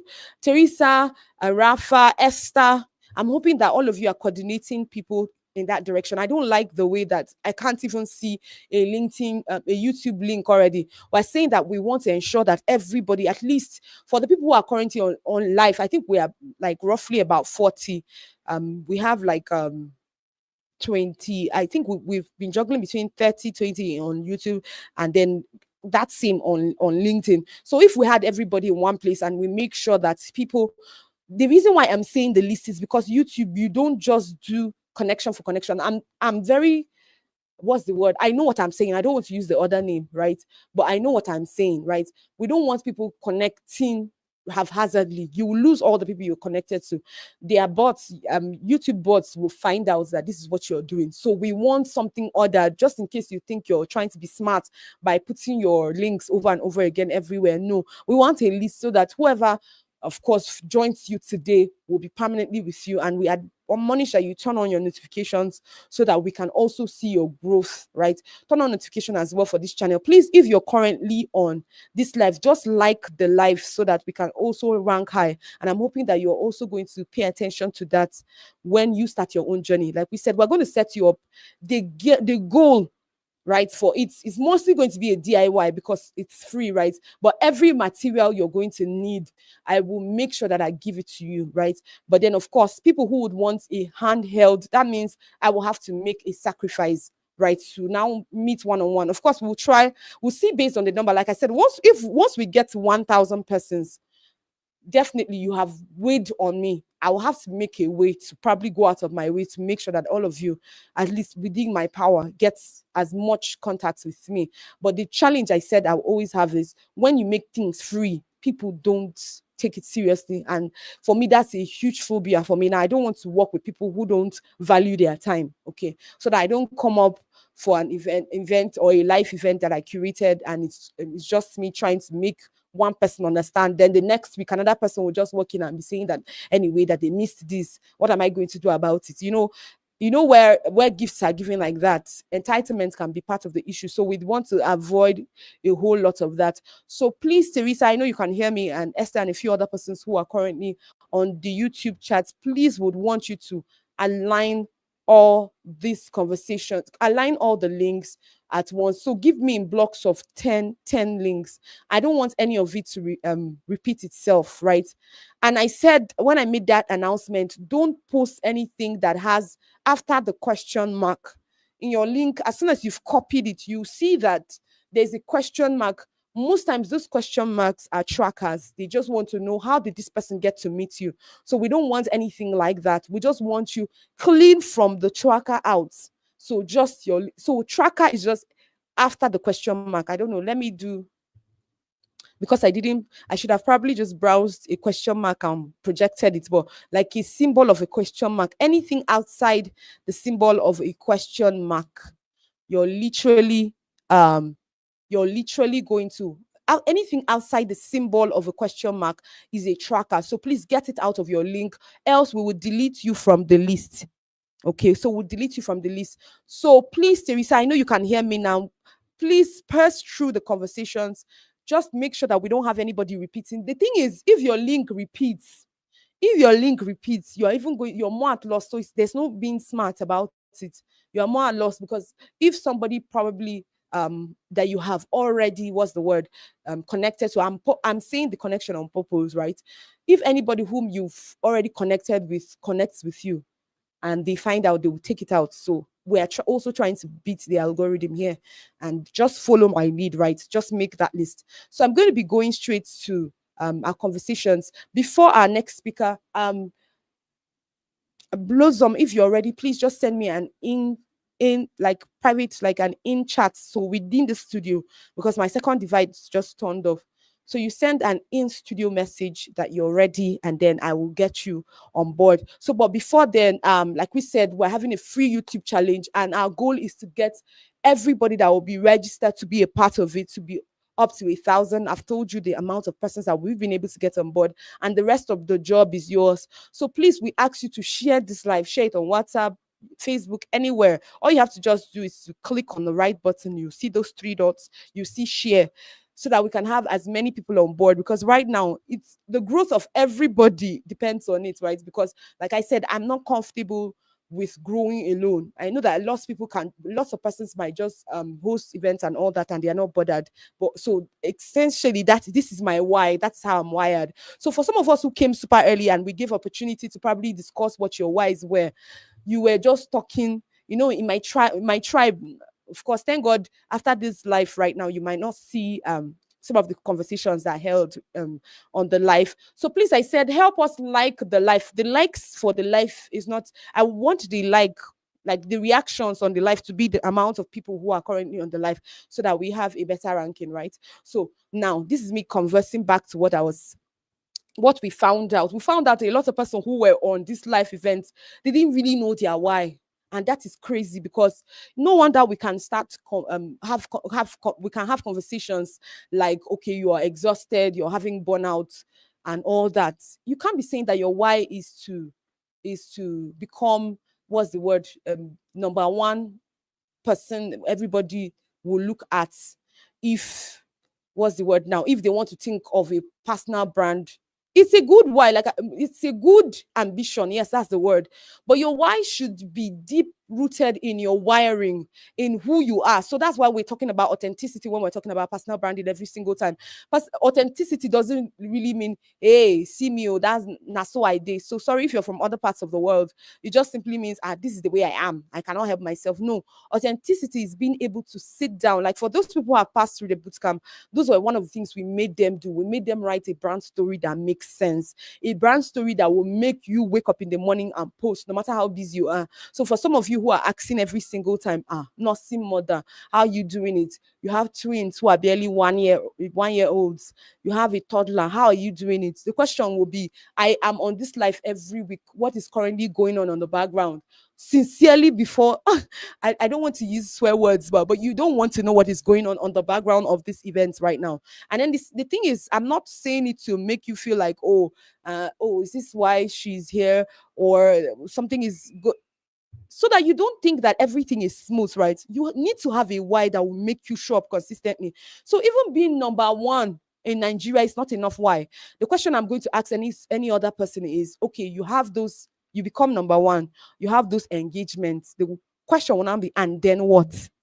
So you find out that after a seasons, I don't know, recently I've been doing lots of introspection, and one of the things I've seen that happens big time is that I see lots of stars. I mean, there's this song by, okay, I don't want to call the name because YouTube can detect that, right? There's this song that talks about people being young forever. I'm going to describe it. I'm not going to say what it is, because of course, like I said, I'm going to teach a lot of us. Once we get to 1,000, we'll start classes. So it depends on you. And we said the reason how we'll admit you into the group is if you tell the world that this is what you're going to be doing right now. So we already sent you a link. Once you fill the form, you'll see a link to your get TP. You announce it, whether Monday, any day you decide to announce it, we'll let you in. And then I'll teach you guys a whole lot of things so that you can jumpstart and start your YouTube journey, right? Some of you, I'm telling you the truth, some of you will not even might get up to 1,000 subscribers and monetize in 1 week. Some of you, it's always happened. Me, I'm not scared of it. The fact that it took me longer doesn't mean that it should take you. Do you understand? So that's one thing I'd always like to clarify, and that's what a coach really is. I'm not afraid for you to do better, because that's the goal. That is why I'm here. So whatever you decide with your do with your victory, well, it's up to you. But then I'm super comfortable with that. So back to my conversation. Now you've become. So I was talking about a particular song that says people should be. I'm not going to say it immediately because they detect all these things, right? People should try and be young. I know the name. I'm not going to call it because these guys have copyrighted everything. I could literally lose a full 4 hours video live if I mention some names, especially public speaking names. If you're in the public speaking niche, just be very careful. Once you call any name, that the whole video might go down, except probably you, and what's the word, you would have to write letters back and forth, and the person, whoever copyrighted you, would have to release you. Okay, so this is probably me discussing a little bit about one of my posts that's going to go live soon. So I'm going back to our conversation for the evening again. So one of the things I've noticed is that some of the lead actors who probably rose up, even musicians, some of them in Nigeria currently, especially people in the what do they call it, secular side of music, they find it very hard to come back in. Like, they find it very hard. Once the season passes for them, it now seems like, oh, I'm too young, I can't do this. Oh, I just wanted to be the best voice. So maybe we'll talk about a few other names. I'm not going to call those names, but because we don't know which of them copyrighted their names, right? So I don't lose this information, right? So part of things I'm saying is, if your why is not settled, after a while you start feeling, oh, you're too old, you're too young, you're too this, you're too that, and why will you be doing this? Now your why is going to make you wake up every morning and do what you're supposed to do. So when people ask you a why, it's not necessarily I'm here because I want to be number one. It's okay. And I'll say it again, when you become the number one, and then let's say for a while you don't have money coming in your direction, you're not making money out of it, you've not gotten a client, you've not done this, you've not done that, and you're seeing people just celebrate jobs every day. Those are the reason why a lot of you are experiencing burnout. So first of all, like I wrote in my post last 3 days, as in, winning is essentially a mind game. So she was saying it again, optimize your mind, because you might just be thinking that the main challenge is that you had burnout, but the goal is your why is shaking. You've not even figured out why you're stepping out. You've not even figured it out. So you're thinking that probably you're just stepping out because you just want to step out, and I just want to be number one. I just want to help. Well, if you want to help, it's better, but you need a brand story. So all this is part of the things that we also do. For some of you who will be filling the forms to join our classes, to join our official class, not the YouTube class, for our, what's the word, for our bootcamp, monetization bootcamp, all this, we settle all this in the first few weeks so that you are not jumping around. So when people are talking about engagement, there is the common engagement everybody's talking about. So it's the engagement of staying on post. And one of the things that I found out again, why people are actually not doing well on LinkedIn, is that a lot of people don't even engage because they want to engage. They just see a traffic somewhere and they all just go there. And sometimes there are job opportunities.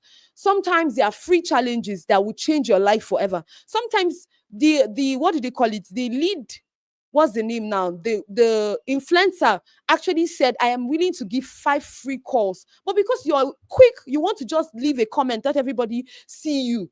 You are even losing the connection between you, the reason why you came on LinkedIn. So you can see that people's why. Today I'm shocked to, obviously I'm so grateful that on the list for our teachings for this month, we're going to have to discuss all that. That's why but I'm shocked. Some of you are very famous here, you have lots of engagements, but to find out that your why was way outside you, now I can understand why you will not post until you have all the time in the world, and you will never have the time, and eventually find out that day 1, day 2, day 3 you don't show up, and then before you know it, you start feeling like, oh, you will not come back, you cannot come back, you want to come back. Then the day you come back, you announce to us that you had to take a break. And I said there is nothing wrong with all that. For God's sake, I am primarily a medical doctor, so I know what your mental health is, and I totally honor it. But could it be that your positioning is already super wrong? So if you have not sat down and written a brand story on why you are here on LinkedIn, you're not here to just be, let's say I'll tell somebody that my why is to be a lead coach. That's not true. My why is not just to be a lead coach. There's something that is making me lead people. And I say it every single time that we come on this live. There's something that makes me go out of my way. You don't know the sleepless night it takes to get speakers. Some of you, if you do it at least just for 2 events in a month, you lose weight. And me, that's what, see, I'm just adding weight.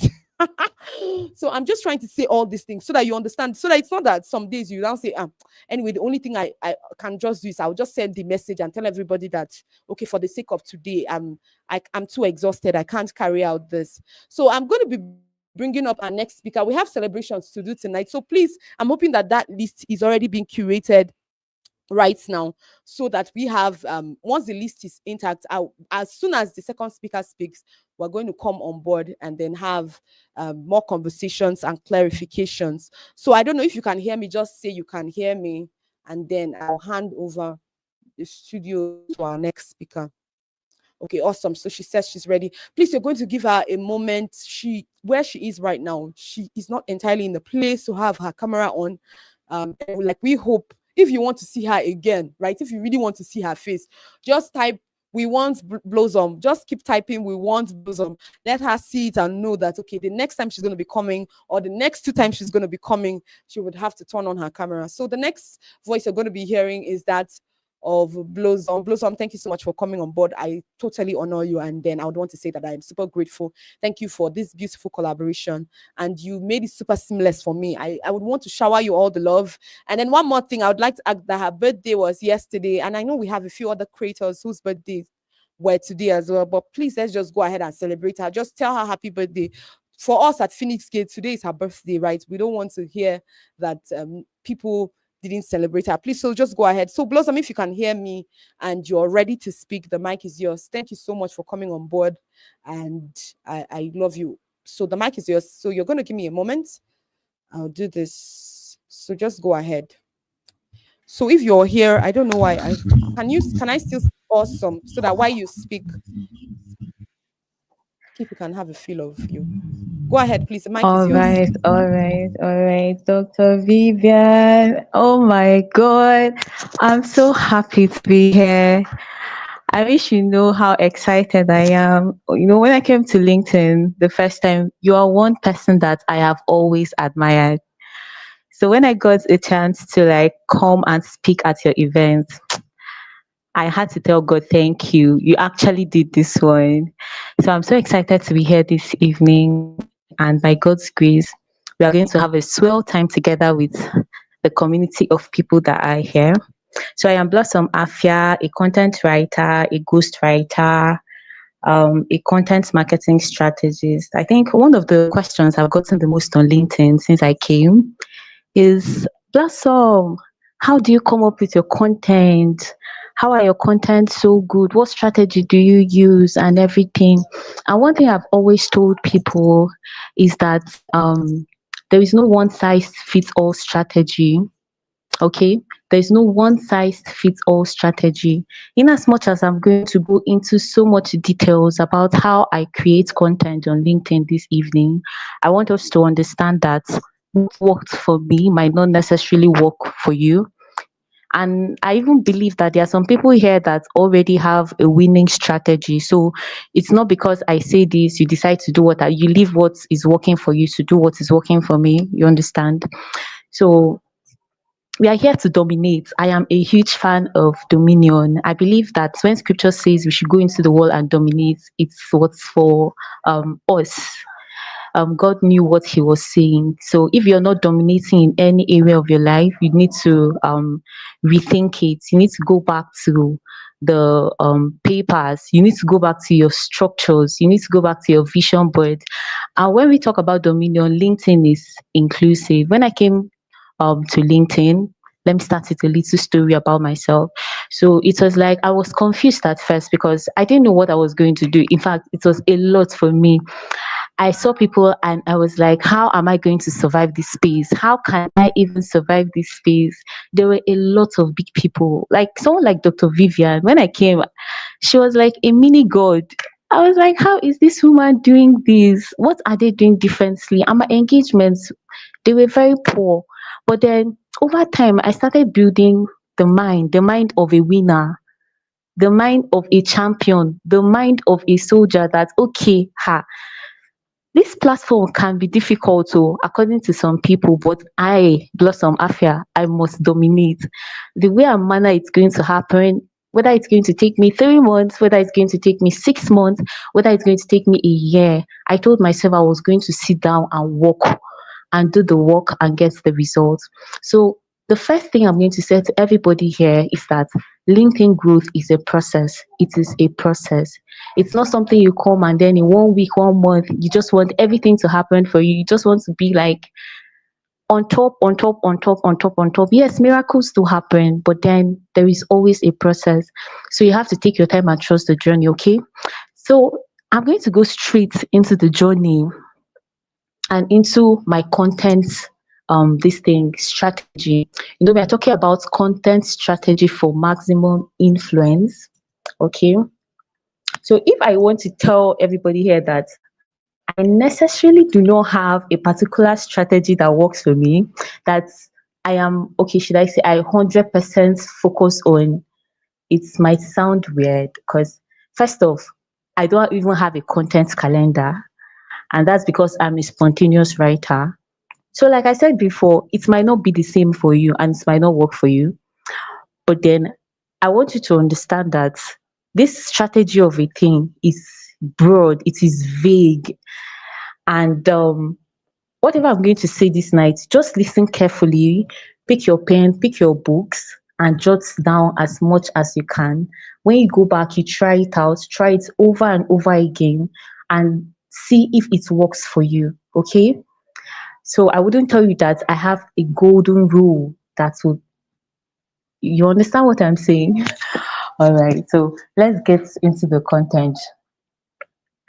Now, the first thing I'm going to talk about content strategy that people do not understand is that when they say content strategy is not about writing content only.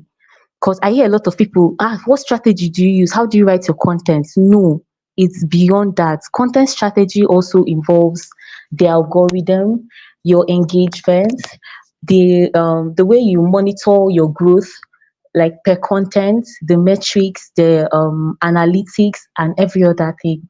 So if you are here and you just believe that it is in writing content, you would not do well.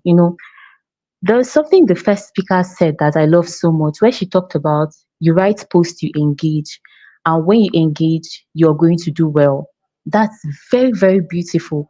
But in addition to that, there's how you write a good content, there's how you would engage, and then you will not still have a lot of engagement. A lot of people have reached out to me and told me that. And one of them, when I listened to them carefully, the problem was that she had inactive connections. Are you connecting the dots? So she could write posts and engage on people's posts, and at the end of the day, 24 hours, she has only 50 impressions after engaging in a whole lot of posts. So I now had to ask her, okay, how do you connect with people? What's your connection game like? She was now like, okay, she connects with people randomly and all of that. And I'm like, 50 impressions in 24 hours? That was just where the problem was at that particular point. So, in as much as you're writing great content, you're engaging, there are other things you have to look out for. And everything falls under a good strategy. All right. We talk about consistency. Yes, you can be consistent on LinkedIn and still not win. The right thing is for you to be consistent in the right way. So as you're showing up what's in the right way, okay? All right.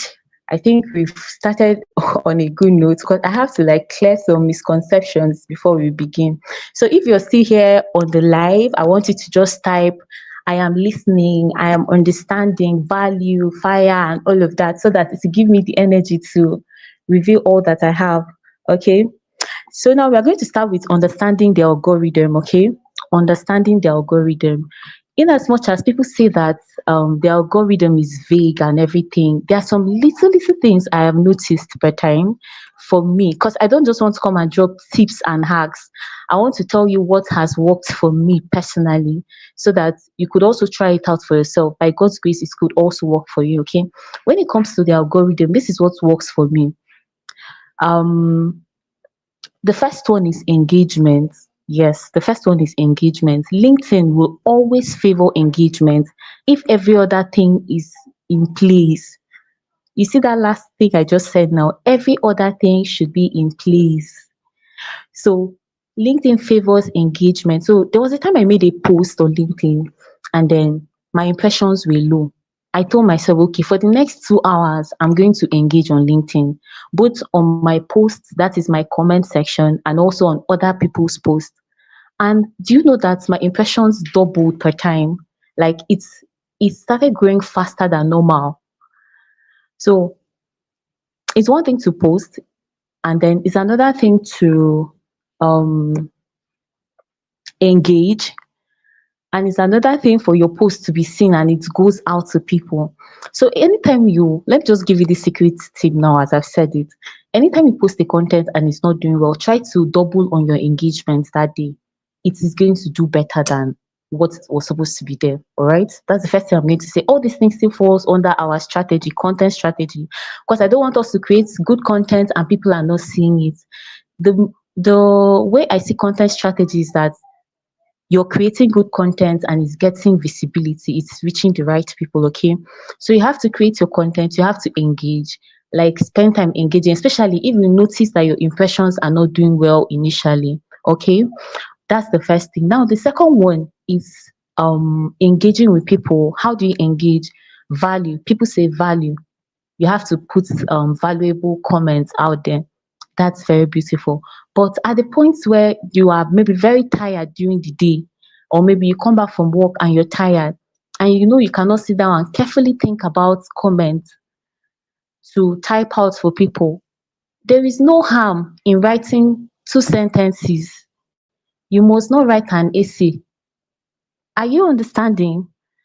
You must not write an essay in a comment section, especially when you're exhausted. I'm not saying that all your comments now you should go and write 1 sentence, 2 sentences. No. I'm saying if you're exhausted, maybe you've written like 20 comments in a day, and you're like, how can I get to 50? Maybe your target comment is like 50 in a day. How can I get to 50? How can I get to 40? How can I get to 30? And you're very exhausted. Instead of just abandoning the whole comment sections, or you just go to bed or something, just try to write out something simple. It works. It will still boost your visibility. Are we getting it? All right. That's the second thing. Now the third one is that you should build yourself as an authority through your content. We are going to the content part, talking about how to write content and all, but then you have to be authoritative. You don't write your content as if you're a beginner. Maybe you put all these words like maybe this will work, I think, all those kind of things in your content. No, whether you are just starting out on LinkedIn, you have to sound like a boss, like, hey, good. I remember when I came back to LinkedIn in December. For most of you that know my story, I came back, and from the first day I started writing on LinkedIn, and I was still even trying to figure out the platform and everything. If you go back to my page, you see it. I did not sound like someone that did not know what she was doing. And I think that's what has helped me also. You have to ensure that every content you put out, you sound like it. You sound like a chief. You sound like a boss. You sound like Odogu. In Nigeria, I don't want to talk about that, but you know the whole stuff that's going on now with the whole movie and all of that. But then you have to sound like you're a boss. You know what you're doing, okay? So that's the third thing I'm going to tell you about the algorithm. Once you're authoritative, people will come to you because they feel that you're very good at what you're doing, you know what you're doing, you know your onions, you know your pepper, you know your ginger, you know all of that. You're very, very good. You have to sound like it.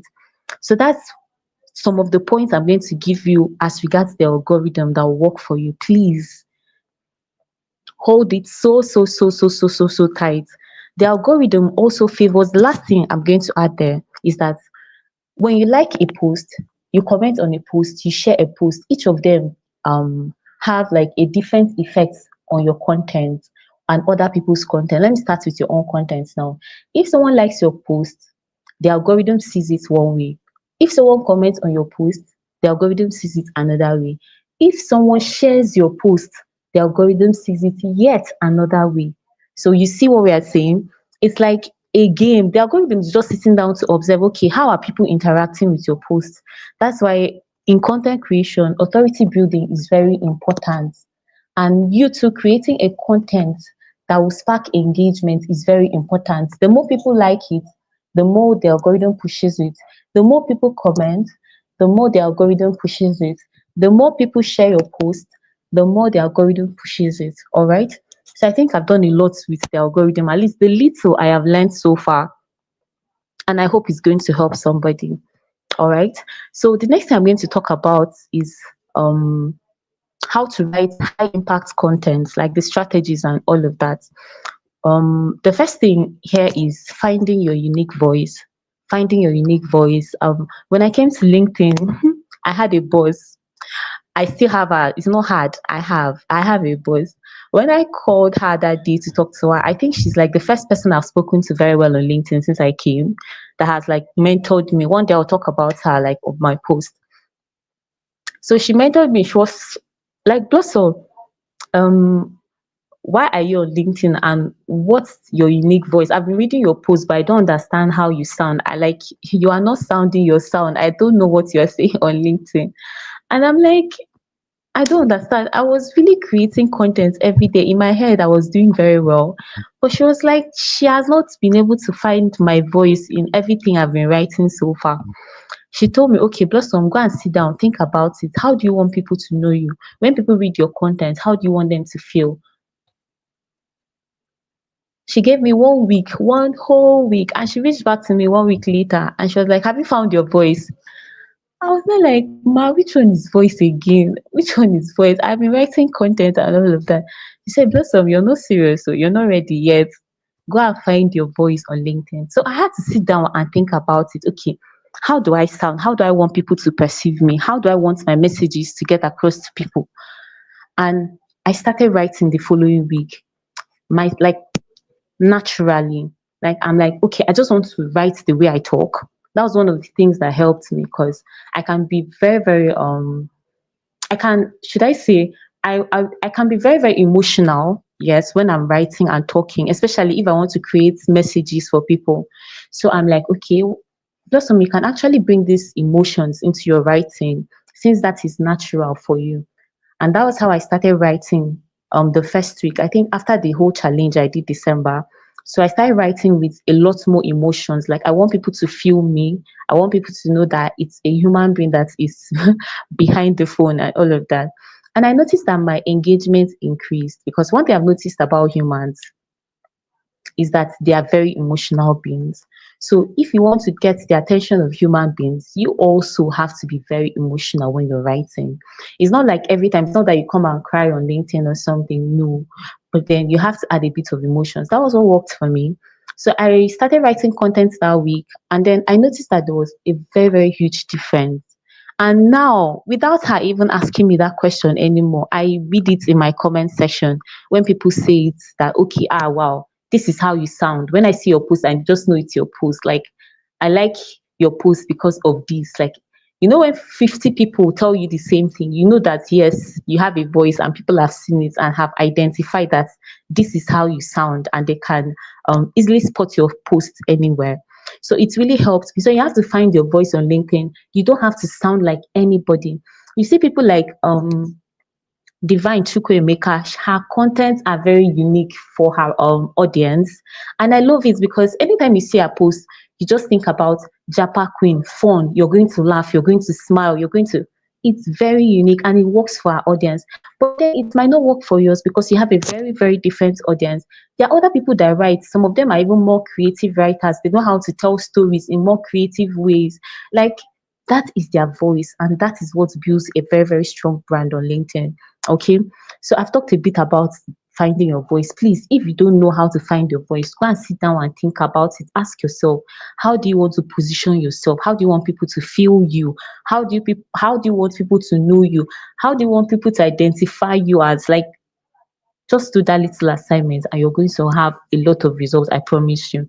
Now, the next thing is finding your goals and setting your goals on LinkedIn. Okay, you come to LinkedIn, you're not just coming in blindly.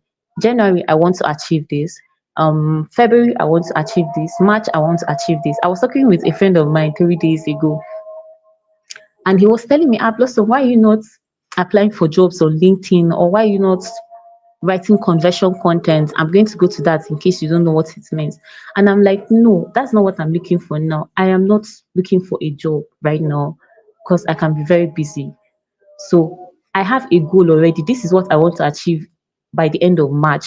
And by God's grace, by the end of March, I am achieving that because that is what I have been working on.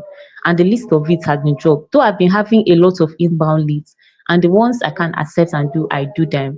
But then I don't really position myself as someone that is looking for a job at the moment. So why am I saying this? Your journey is personalized to you. You know why you're here and you know what you want. Okay, the first month, should I be focusing on branding? The second month, I can decide to try jobs.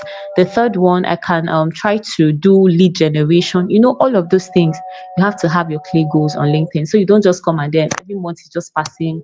You really cannot sit down and pinpoint what you have achieved through your content. Remember, we are talking about content strategy, right?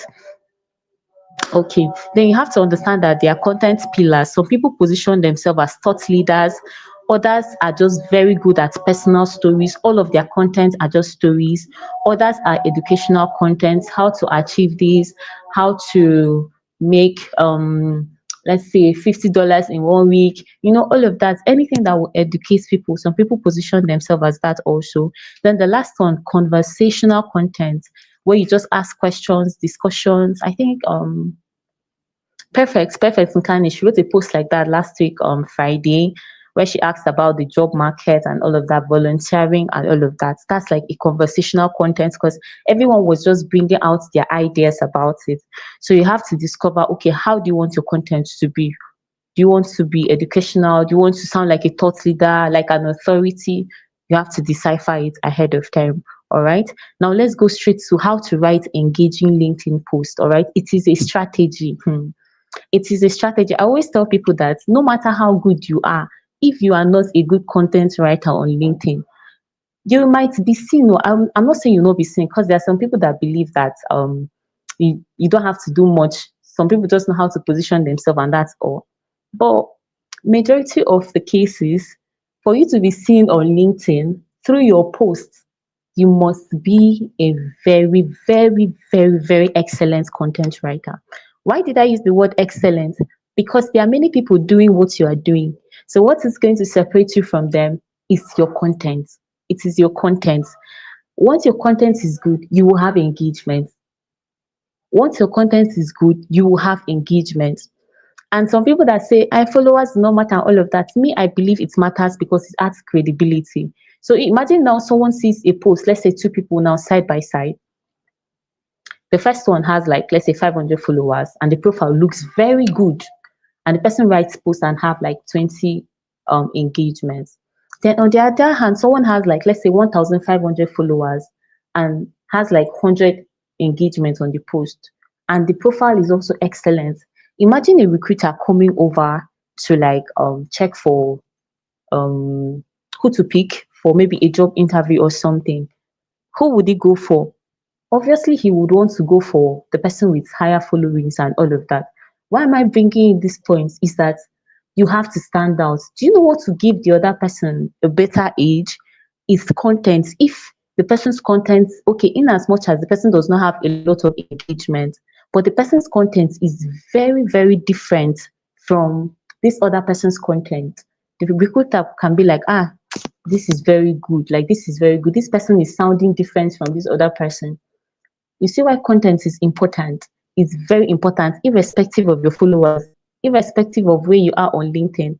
A very, very good content you put out just one day can set you apart from a lot of people. Okay. So we're going to go into how to craft engaging LinkedIn posts. Remember, engaging LinkedIn posts. A lot of you are doing amazing. I read a lot of amazing posts every day, but then we have to do better. Okay. Now, the first thing about a post on LinkedIn that I do, because remember, I want to tell you my own story and how I work on LinkedIn. The first thing I do is that when I want to create a post, I do a research and okay, what do I want to talk about today? Like I said before, I'm a spontaneous writer. So most of the posts I write them in the morning before my posting time. But then for people that have content calendars and all of that, very beautiful. That even makes it easier. You know what you want to talk about. So you just get your topic and start researching on it. So for me, I think about what I want to talk about. Okay, what do I want my audience to hear today? I research on it. I get points from different sources. I check ChatGPT, I check Claude, I go online, okay, answer the public. What are people looking for? What do people want to hear? Sometimes I even get inspiration from Twitter on a topic, and other times from my comment section. I think my comment section gives me the most post ideas. So for people that are struggling with content here, you have to understand that your comment section is your gold mine. All right, I'm going to try to be faster because I don't have time. Okay. So your comment section is your gold mine. So personally, I get a lot of post ideas from my comment section. So I research on the topic, I bring it together, I read it, and I'm like, okay, wow, this sounds great. Okay, this sounds great. This sounds great. And then I go to the hook. After analyzing the content and it sounds very, very good, I'm like, okay, let's do the hook this time around. And then I go to the hook. I try to create a very, very beautiful hook because I think this hook discussion, we discuss it a lot on LinkedIn. Sometimes when I want to talk about it, I even get a bit tired of talking about it because it has been said a lot. But what I've noticed about LinkedIn is that people can say something over and over and over again, but people are doing the opposite of it. It's as if let's say you learn something today, but you're not practicing it. If we try to practice what we learn more often, I think we're going to see better results. How many of you agree with me? Just type in the comment section, I agree, I agree, I agree, I agree. Because you can say something now, someone reads your content, and then you see the person posting the next day, and you're like, did this person really understand what I said yesterday, or what the person learned yesterday, and all of that. So when it comes to hooks, hooks are they are not easy to write because you have to get into the minds of people. It's human psychology. What can I talk about in my hook that if somebody sees, the person will just stop and click immediately and read? We are not saying you should say 5 ways to become a millionaire. That is very beautiful. But instead of you saying 5 ways to become a millionaire, you can be more creative. You can think of something that someone would see and want to stop. Let's say 5 ways to become a millionaire. If I were to write or rewrite that hook for my own post, I could think of something like um um my dad told me recently a hack that I never thought could work, and now I believe I can become a millionaire in the next 2 months or something like that. People will be like, okay, your dad told you. What did he tell you? What hack? And all of that. Do you get? It's the creativity in the hook. Or maybe something like, I recently read a book and I am still amazed that I've discovered the secrets to become a millionaire before I am 35. Do you understand? People will be like, wow, what secret is that? Okay, that's how hooks work. You have to think about it like, okay, I want to get into people's head. I want anybody that sees this thing to like click immediately and read. So some people believe that your hooks should be one-liners. Beautiful, it works. Like I said, there's no one size fits all strategy. In fact, in terms of hooks, I have tried a lot of hooks through my content because most times I want to see, is it that this thing people say is true or it's false? I practice a lot of hooks. So sometimes I've tried one-liners and I've seen it worked. I have practiced, I've also practiced and used hooks like hooks that have the I in it, because people believe that your personal experiences sells more, right? So some people put eyes in hooks and it works. I've used eyes a lot and it works also. So I'm just mentioning it so that in case you want to try, you know what to try. Like maybe I learned this yesterday and I cannot keep it to myself.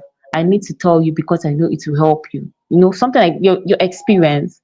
I recently read 100 posts, and let me not say 100 because I think people exaggerate that one. I recently read 5 posts from top creators, and these are my best lessons. It's your experience. People want to know your own experience. So that's the I. Some people are like I've mentioned the one-liners, the I's.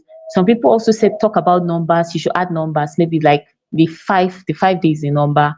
All these 99% of 87% of numbers also work very well. That is statistics. I hope you are jotting down key points. Please ensure you're writing so you don't forget, and also practice, please. I am a preacher of practice. It's not just to learn.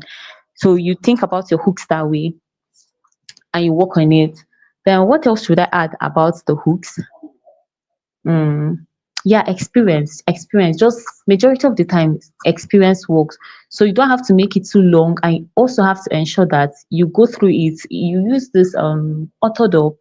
I don't know if anybody knows it, orthodox.com. You can use it to check how your post would appear on any mobile or desktop. So if you know it, you can just type it in the comments to help somebody there. Orthodox.com, orthodox.com. So it's like after creating a post, you can just copy it and put it there to see exactly how it will look so that a sentence does not mistakenly cut out of the line you want it to be. You understand?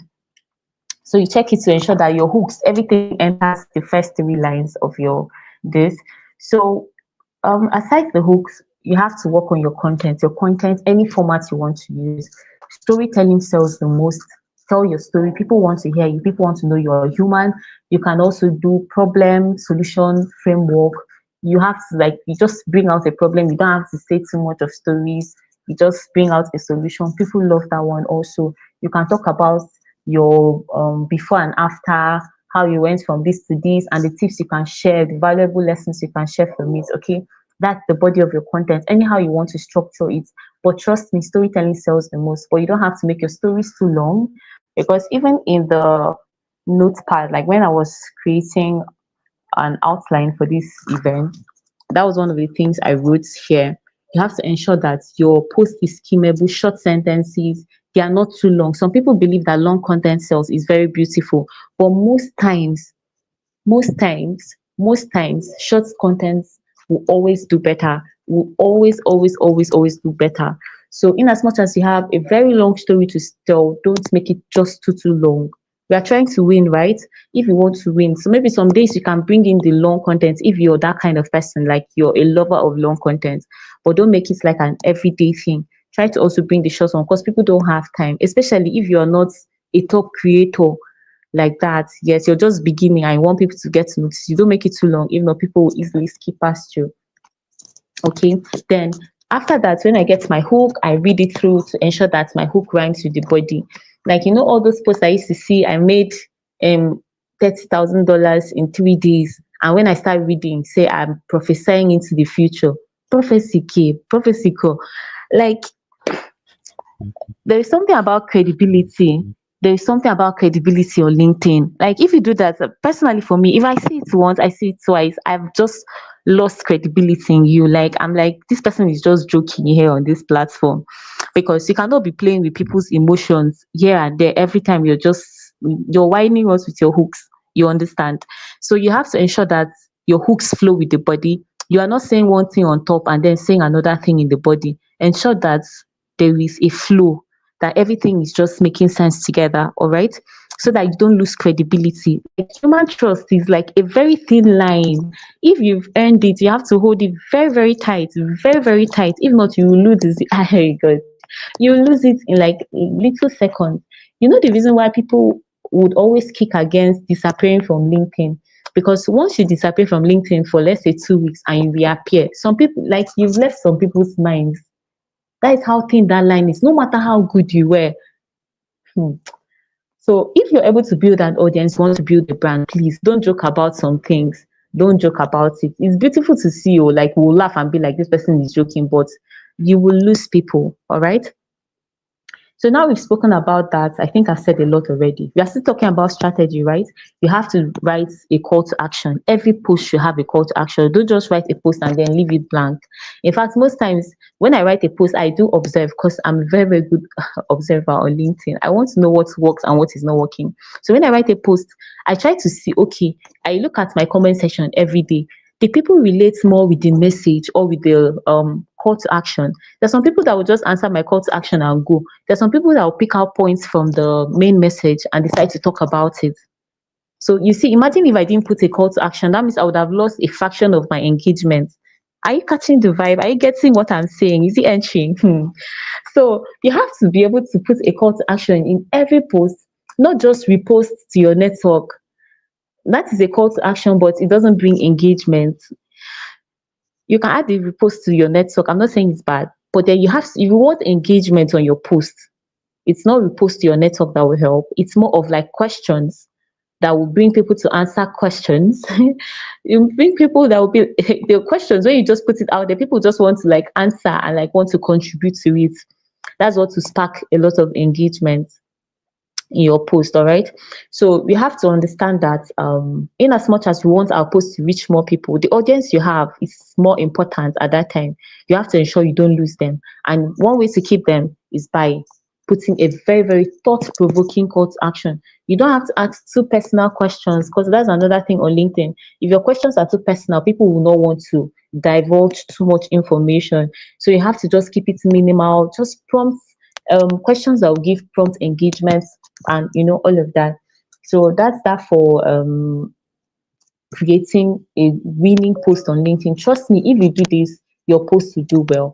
If every other factor is in place, you see that last thing I just added, very important, because it's one thing to create posts and it's another thing to do every other thing you have to do, like you've mentioned earlier, the comments, the engagement, the networking, and all of that.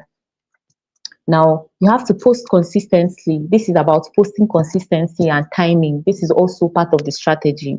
Remember, content strategy is not only writing posts, it's making your posts visible, and it's about you also getting results. All right. So, posting consistency and timing. How do you post consistency? Some people say that you can post 3 to 5 times. Some people say you can post for a week and all of that. Anything that works for you is very fine. If it's 3 times, 4 times, 5 times, if it is 2 times a day, if it is 1 time a day, if it is 3 times a day, whatever works for you is fine. But for me, like I said, I'm going to tell you what works for me. I post once in a day, and it works for me because I'm the kind of person that if I want to post once in a day, I invest all of my energy into that post. I want it to do well. Do you understand? So if you have the time, the energy to post more than that, it's very beautiful. But the key point is value. It's not because you're trying to like sign attendance, I must post 2 times a day.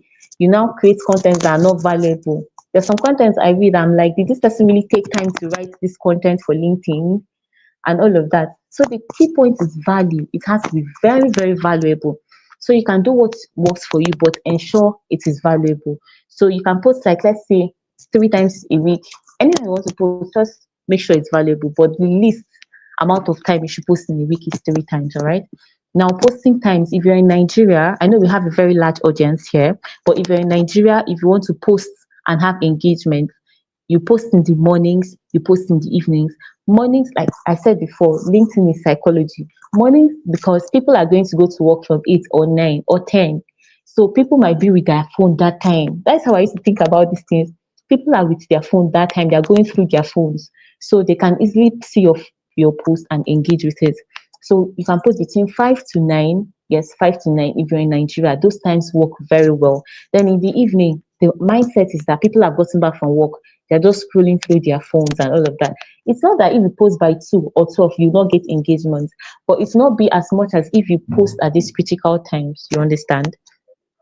So from in the evening, let's say from around 4, people are always very active also.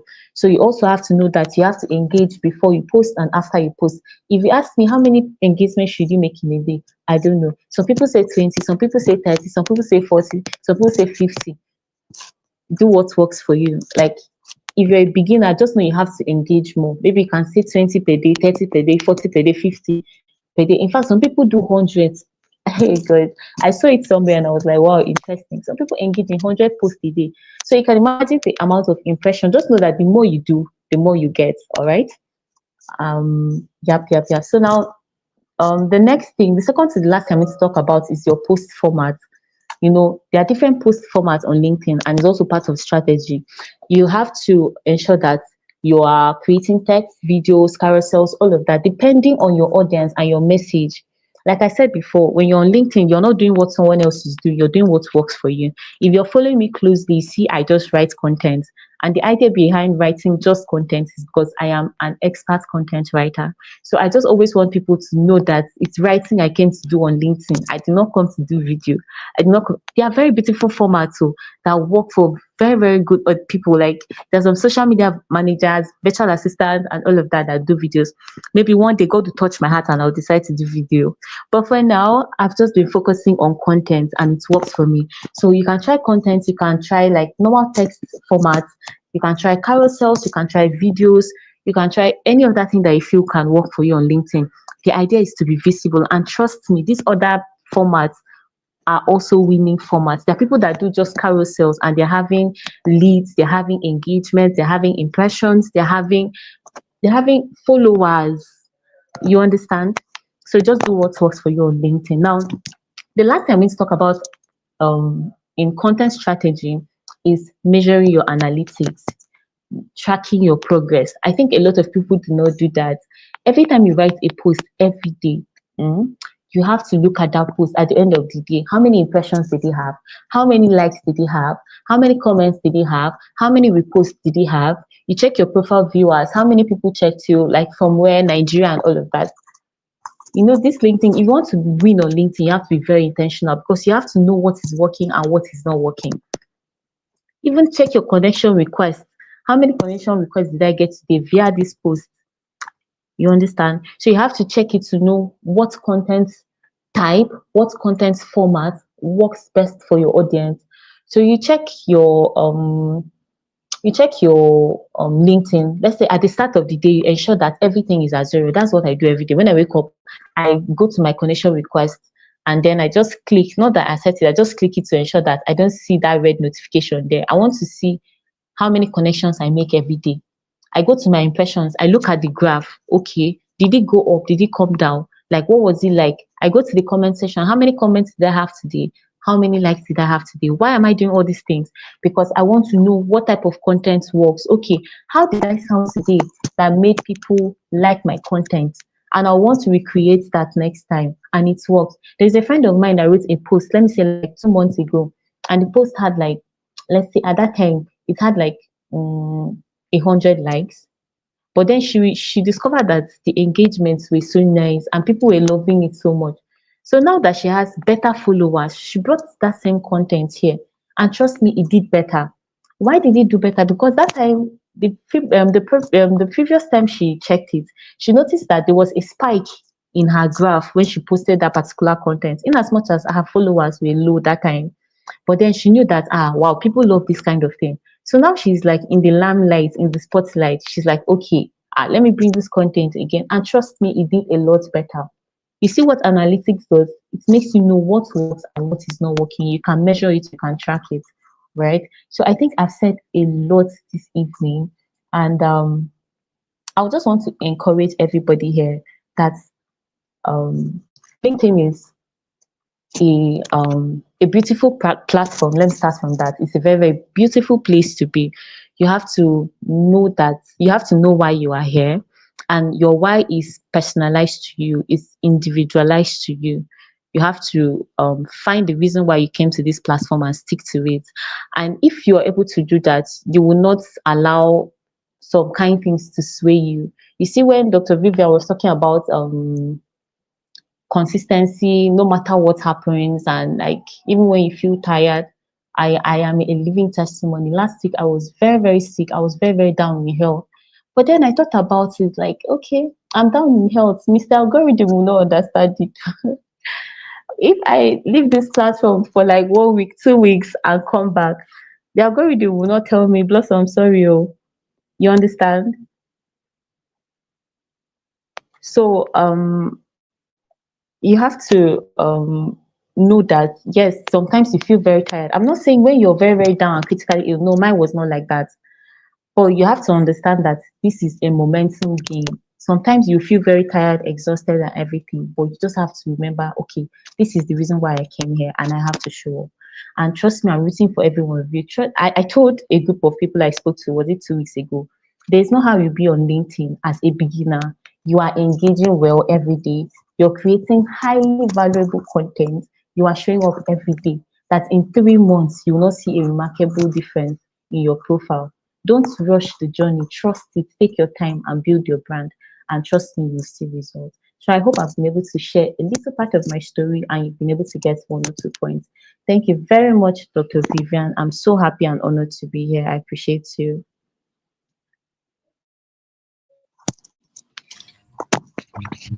Thank you very much, Blossom. Can you hear me?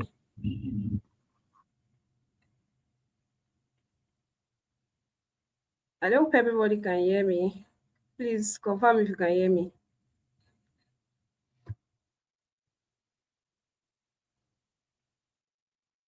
Please. In Blossom, that was simply amazing. I don't know what is happening to Esther's mic. She was supposed to take over. Please, I would like you to all celebrate her. I mean, I don't know how to explain this, but it was value from beginning to end. I'll just use some of the things that happened backstage, but I'm so honored. I mean, it was, I don't know, people should talk, oh, please. Yes, please. Go ahead and scream all across the room. Celebrate her. Like we said, today is still her birthday. Please let her know. Tag her, write a post on her behalf. Tell her one thing you learned in this event. I mean, go ahead and spotlight her.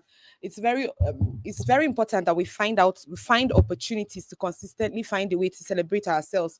Last, right? This is me. I'm probably going to put some form of cream on on top of the icing, right? Eventually, what we have is ourselves in this world, right? Not essentially the positions that we're clamoring for and all that. And so I remember what Blossom said when she came, that I was like a mini god. You've not believed that I was a mini god with about how many thousand followers? I think then I just crossed my 2K followers when I was pushing all those pushing that you were seeing all across LinkedIn. So I'm still saying it over and over again. I don't know why people, there are skills that you already have that nobody has. And for me, that was why I was that daring.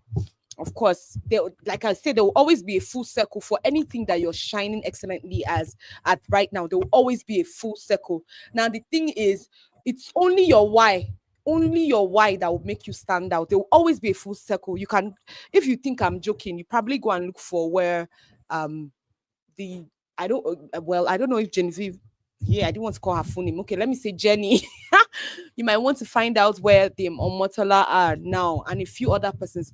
For everywhere, everything you do in life, let's all be comfortable. Will always be a full circle. But anytime you are still consistent irrespective of your outcome, then you are sure of the why and what brought you out. So I'm saying this now so that a lot of persons will be super prepared, right? Like we said, everything Blossom said, when you are low, you should be able to check your metrics, find the academic of things. I say it every single time here.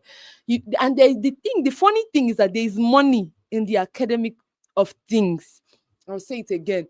There is money even in your low. There is money there because your low will resonate with a lot of persons when you start talking about how you went from your low to your high. So you find out that most posts, even on LinkedIn, I went from zero and now I am, seems to spark a lot of emotions, is because a lot of persons are at zero right now. So I'm still saying it. One of the things you need to do is to pay attention to yourself, and then there will always be a full circle, especially if you have not maybe entered the billion flow, the million flow. Okay, million flow is nothing now. If you've not entered the billion flow, when we're talking about maybe Nigerian currency or all that, there will always be a full circle. And I'll still say it again, don't be under pressure to feel like, okay, you were this and now you're not. What is your why? Be committed to your why. It's going to change everything for you, right? I'm so grateful that Blossom has broken down content strategy. I'm sure that by tomorrow we're going to see a lot of improvements in our metrics. And so I would want to also emphasize what Mabel said, right? And the reason why we talked about domination as a topic today is because to dominate is to give. The reason why she heard about me when she showed up was because I was giving. So if you're right at that place where you're consistently thinking that you don't have anything to give, you are the problem right now. You have to find a way. So everybody who has passed through the camp, we made them give at one point or the other. And then most of the people who currently are with me doing things, shaking LinkedIn as well, they are literally people who are givers. Go and check. I can give you names, Seth. I can give you, I don't know if they've copyrighted their names before they will take down my video. But I can give you names of people who passed through our classes and literally have experienced some of these things that we're talking about today. And I would want to say it again and again. Blossom, I want to say thank you so much. It was amazing, amazing from start to finish. I don't know, Esther, you are supposed to take over this, so I don't know. I'm going to give you the mic. If you can speak crystal clear, you might just want to give like your own thoughts on everything Blossom said, and then maybe you can just top it up with some stories, and then so that we can move quickly to the next phase of our conversations. Thank you so much, Blossom. Once again, you are a natural. I told you you're simply amazing. I was not. I mean, I don't know how to describe everything you spoke today, but I just want to say that we are grateful that you came, and she has a lot of engagement. You better look for her. You better follow, turn on your notifications. You better enter her DM. You better ask her questions. You better find out.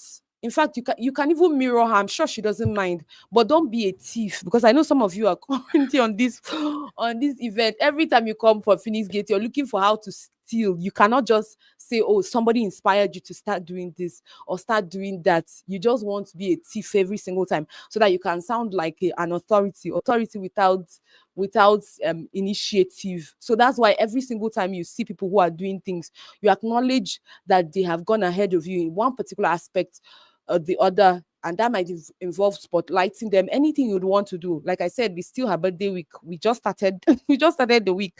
For me, I believe that birthdays should be like every day, but then of course, if you have a reason to celebrate somebody, please go ahead and celebrate them. So please, I'm hoping that we're going to see a lot of posts talking about this event and what you learned. And if you have officially signed up for the YouTube challenge, please, I beg you, can't be a freelancer and you don't pay attention to your emails. I don't know what you plan to do. I don't know how you want to do it, because that's how a lot of people have been losing jobs daily. You apply for 1,000 jobs, just 500 of them might be rejection mails. Then that one only job, paying attention to details. And if we check your resume, attention to details is one primary thing that you know how to do. In fact, you used to write it everywhere you apply, but then we are finding it hard to apply. Please, I'd want that we pay attention to that. So what is saying, Dr. V? It's true now, please. So you've learned a lot from her. Let her get the benefit of being introduced to someone else in your circle simply because she helped out. And that's the kind of people we are. We are honorable people. I used to say it every single time. I never get to a point where I feel like I'm above people who introduced me to one light or the other. You might be the one who will cut yourself off. That one I cannot control it.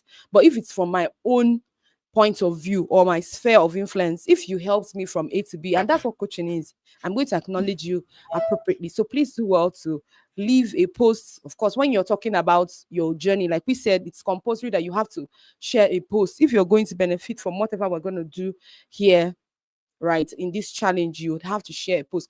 Already, I noticed somebody has already finished his module 1, because there was an instruction I left on the video, and the person did it. So that was how I knew. So I'm hoping that already people who have registered, once you register, you can see that classes are started for you, right? I try to make it as independent as possible, and I try to make it off me as possible, so that we can have a whole so that it can be easier for me as well, and as for you, so that we can all come to consensus. I would want to say thank you again, Blossom. I really, really appreciate you. I just want to even add that she had a very super busy day. She even took a time from a particular celebration right now to come here. We just want to tell you that we love you. And please, like I said, we owe ourselves an opportunity to always give back, right? Give back to people who give us. Just make it a habit. Even if the person is annoying, the person did one thing to you, the person did that. Don't be unwise, right? I'm still saying this because I always see a pattern. You see some people after a while, they'll be around this person, any small thing, they find the next big thing, and don't be that kind of person. And the reason why I'm still emphasizing this is because let me probably put a cherry on the cake right now. Okay, so you're a thought leader, and then okay, let's say it again. You now get to 1 million followers, and then you now get to 2 million, and then so you see why your why is very important. And people are in the center of your why. If your brand story doesn't have people around it and how you're going to make it super easier in whatever niche for people, something that your emotion, your soul is connected to, you are really going to have serious challenge because you think it's all about you. And when it's not, you will literally cower down. So you find out that, oh, you start saying, oh, because you used to. Okay, so I'm probably going to give an example with me. Normally on an average, when we're doing audio rooms, sometimes we'll have up to 300 people come into the rooms listening keenly. We're like the highest all across LinkedIn. Then we when we started becoming so poor, like we're so poor, we have 200, we have 150, like that. But then, of course, when we transitioned, some of you, pride will not even allow your why to sink in. So you might just start feeling, oh, because we've transitioned down, why will I come on live and I'm seeing 10 people online? I've told you again, I'm still saying it. My glory is in, even if it's one person transformed. And I'm still saying it again because there is no pressure into all this. And that is why we're saying you should step out how you are. And I'm still saying it, I'm going to reiterate, a lot of you have engaged your way off opportunities. So because I remember what made me even think about it super clearly was the first time that I announced the free YouTube challenge. You will not believe that I wrote the information somewhere in the middle of the post, and I realized that more than 90% of people did not know that there was that gift in that post. Guess what? Because they just want to engage and jump on the next post because they are looking for engagement and they want to grow. And you are leaving money on the you guys know now, boot camp people, you know how we do it. And you are leaving money on the table every single time. So something that will probably, there are some people who probably didn't get to come on to LinkedIn maybe 2 days after, when I eventually just did only the post. They might never know that there's something like this going on. And that's why, of course, we're saying that part of our way, and everybody who is going to be giving back in the camp is literally going to make a post around this, because we're even trying to still show mercy to some people. I'm just trying to tell you how some of these habits can be disadvantageous. Please, all the people saying network on LinkedIn, we said that officially we are on YouTube. We don't have network challenge. Or please, if you're on YouTube and you're currently experiencing a network challenge, please just say it. That's why we are moving gradually from LinkedIn. The LinkedIn, we have to just maintain it because it's a form of reminder. Okay, so just in case you're on LinkedIn trying to chat away and then you see Dr. Vivian Magnus live, so you can now see everybody. You can probably just remember that, oh, you actually what's the word, you registered for an event. But normally would prefer you to, because we don't have any of those network challenges. So Mr. Ubina, if you're having that challenge, you might want to find your way down to YouTube, that because that's where most of us are. I think we're more than the people on LinkedIn. Okay, so Blossom, if you don't mind, we are super grateful. If you have more things to do, we don't mind, but we are so grateful. If you want to stay here as well, you're welcome to stay here.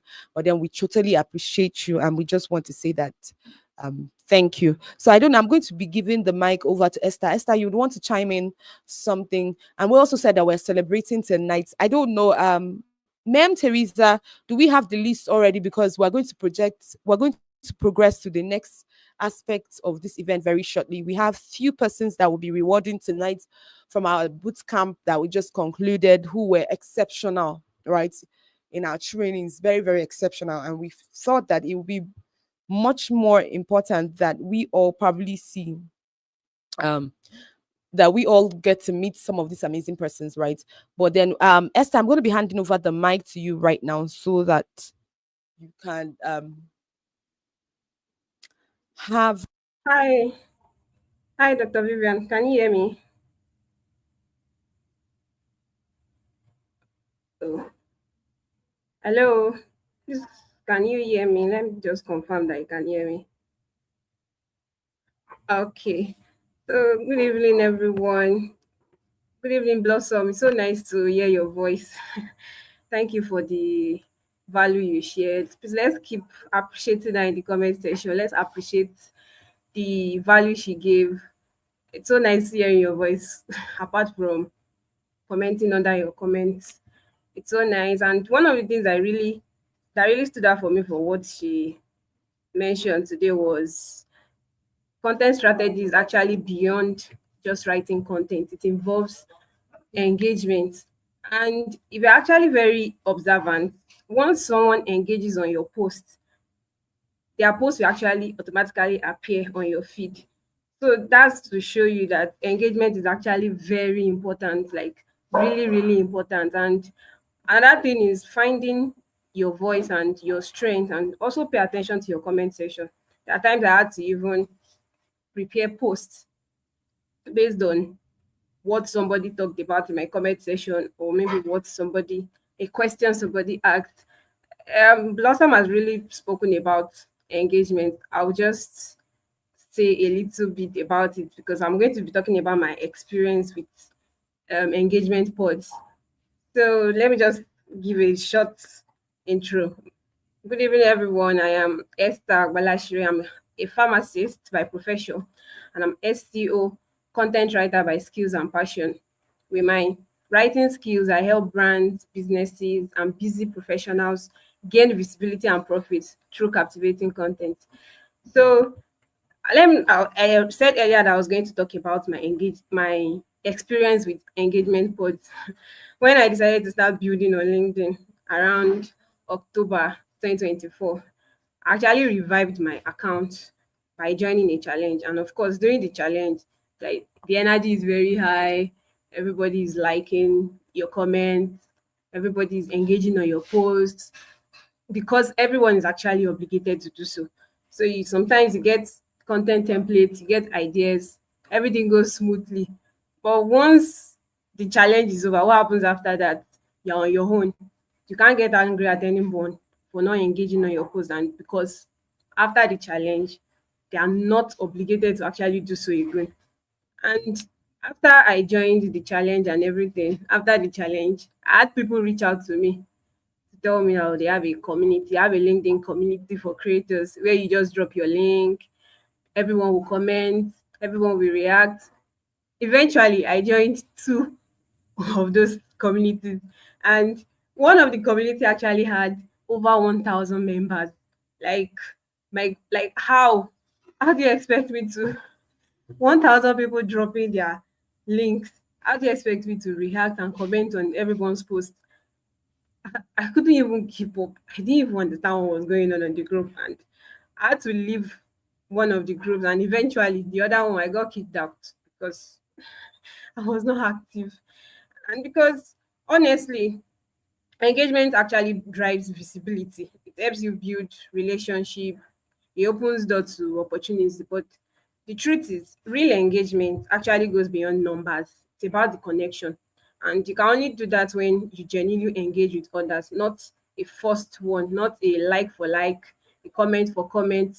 And in all honesty, engagement pods actually stands like a smart strategy at first. You feel like you are growing, that adrenaline rush.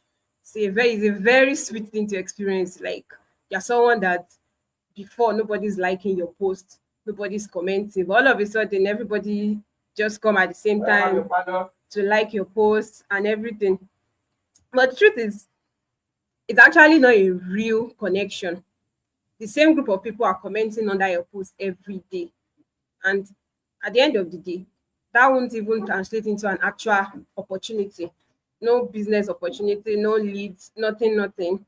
And for me, when I got kicked out of that community, I didn't actually see those people that were commenting before from the community. I didn't see them again under my comment section. Maybe a few of them, we still do that once in a while, but you won't find them again because everybody is just there for follow, like, comment for comment. And I realized that I wasn't building a community, I was just feeding the algorithm. Instead, it's best to just focus on building your audience organically. People will comment and like your post based on your writing, based on the fact that your writing actually resonated with them. They understood what you were trying to tell them, not because they feel obligated, not like for like or comment for comment. And like how our first speaker said the other time, how Mabel said that you can't get what you don't give. So for people to actually notice you, you need to leave thoughtful comments on other people's posts to spark conversation. If you leave a thoughtful comment, you will see people liking the comments, and some people will actually send you a connection request. Because that has happened to me so many times. Like, if you have actually experienced this before, please, I would like you to just drop a yes in the comments so we'll know that yes, thoughtful comments actually is a way of people noticing you. And one thing about the LinkedIn algorithm is that it actually rewards activity and genuine engagement.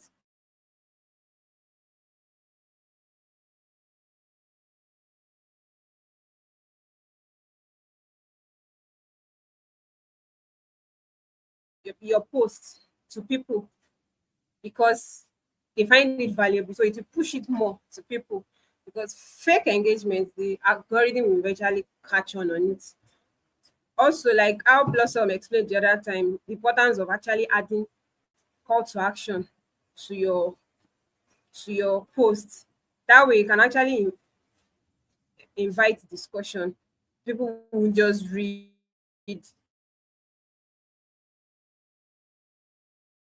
and at the end of the day they don't know what to do. Because sometimes people will just read only. And also you can she also mentioned something about your hook where including hi, the word I in your comment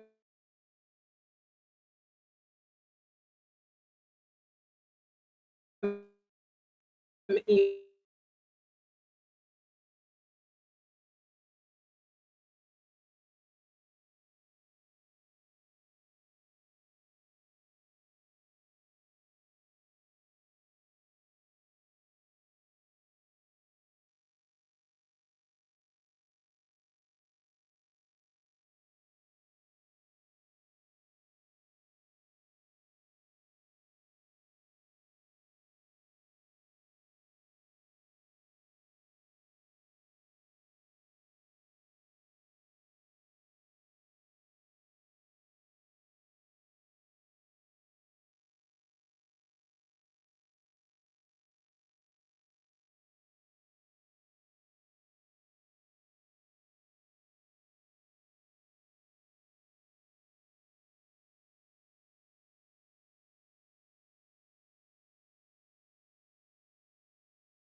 Hi, Dr. Vivian. Can you hear me?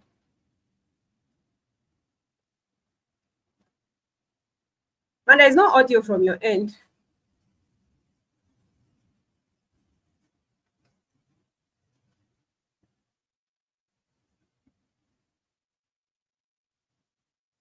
Okay. Okay, so before the network threw me out, I think it's raining and network providers and rain, they are not friends.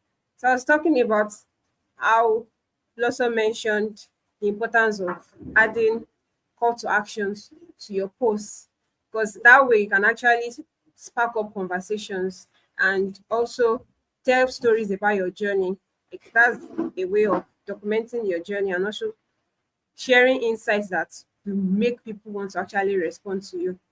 And the next time you're actually on LinkedIn, instead of just hoping for likes, spark conversation. That's where your CTAs come in.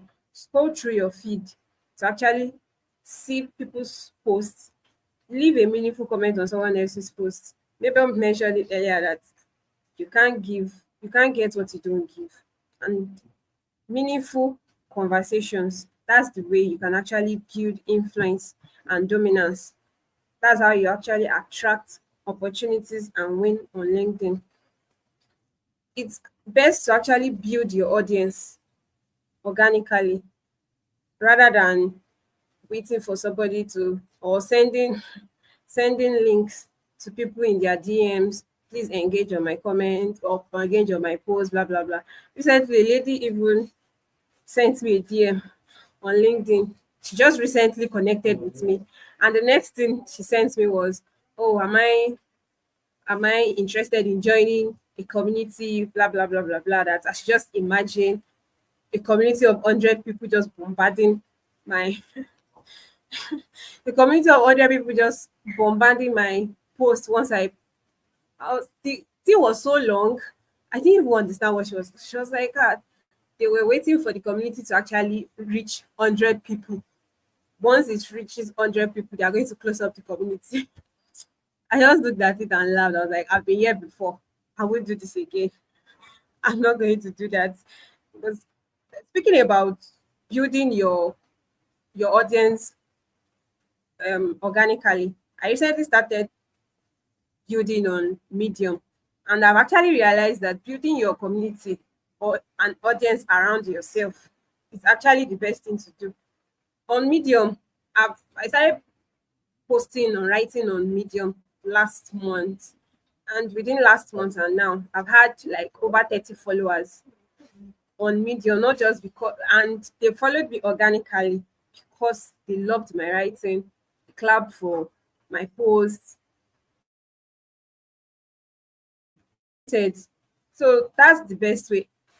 If I would just say this, if you are a content writer on this call, I think Medium is actually one of the best way you can have a portfolio. If you are someone that is just starting out and you don't have a portfolio, you can actually write on Medium. That way, if someone asks you, "Oh, do you have a portfolio?" you can actually send your Medium link to the person. Because on Medium, your anything you write on Medium has your name attached to it. So I think that's my piece to everyone today. Please don't indulge in post for, like for like, comment for comment. It's actually going to drain you, and at the end of the day, you won't have real connection with anybody, because at the end, those people will just bounce. They will bounce and leave you because if you don't comment back on their own post, they will nobody. There is no time. They will move on to the next person, and that way your connection just keeps scattering like that. So I think that's all for tonight, and I hope you gained one or two things from all I've said this today. And thank you again, Dr. Vivian, for bringing me backstage, and thank you to all our other speakers this night. Yeah.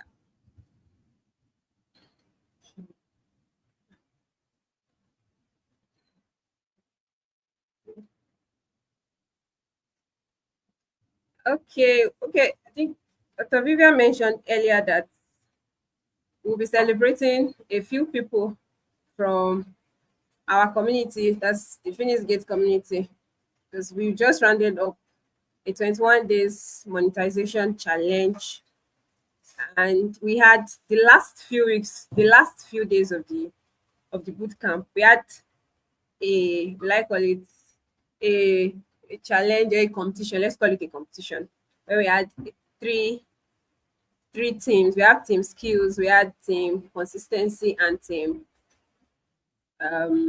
what's the last one now? Team money. Yes, we had three groups, and each of the groups presented, and from the three teams, we are going to be awarding three categories of the years. We have three categories of the award. We have the best team, the best presentation, and I think the last one was, okay, yes, the speaker that kept time. For each of the presentation, it was supposed to be for 7 minutes each for each person. And we had someone from Team Skills that was able to present within 6 minutes. So I hope everyone can see the screen. Please, if you can see what's displayed on the screen, just leave a yes in the comments.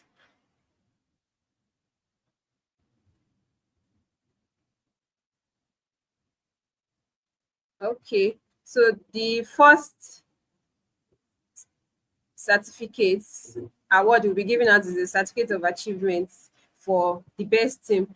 And for the best team, we had team money based on um based on the number of votes in the comment during the live event. Everybody was rooting for team money. And in team money, there were actually just two people in the team, and that was okay Prudence and um Mrs. Teresa.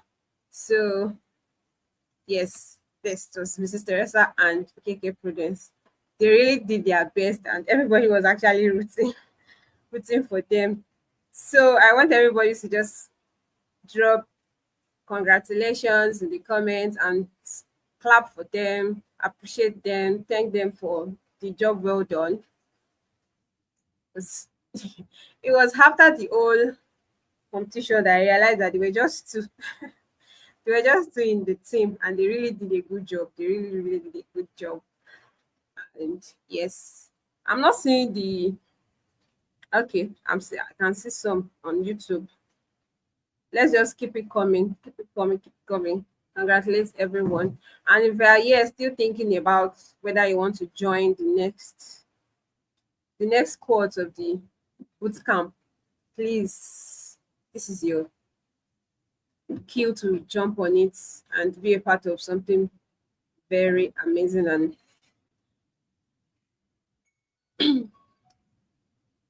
okay, okay, to the next, to the next, the next achievement for the ninth. This one we are going to be presenting the time conscious speaker. I mentioned earlier that everybody in the team had 7 minutes to actually speak, and Mrs. Comfort Brown. Oh, I think Dr. Vivian is out. So I'll just continue. So Mrs. Comfort Brown, she's the CEO of Comfort Brown Foundation. So she runs a foundation. So she was able to deliver a speech within 6 minutes. Please, if you can still hear me, please put it in the comments.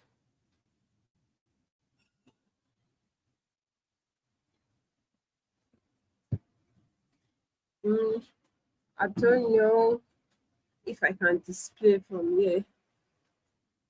Since Dr. Vivian.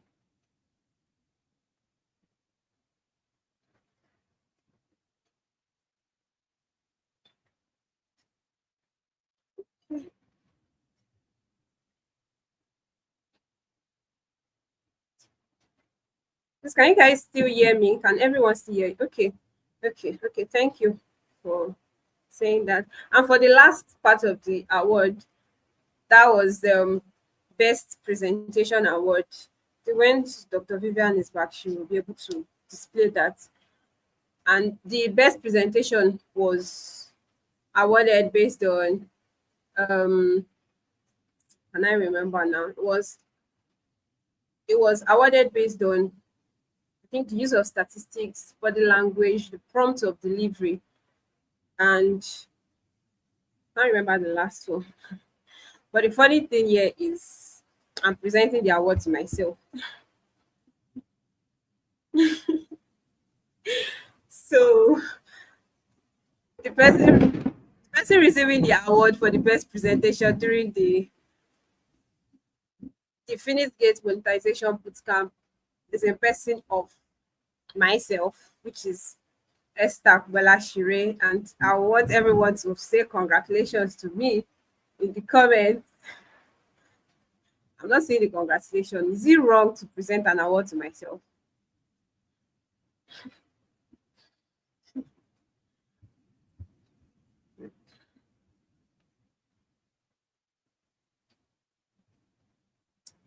So let's keep it coming. Let's keep it coming.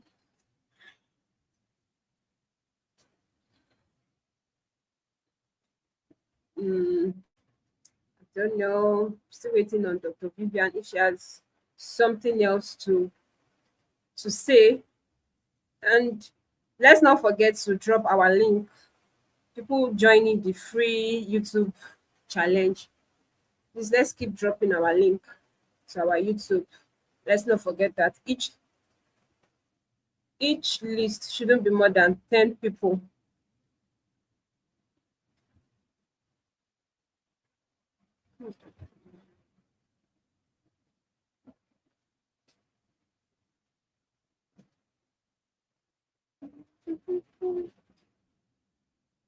I don't know. I'm not seeing responses on YouTube. Okay. I think Dr. Vivian is back. Ma, can you hear me? I can't hear you. Your audio is not on.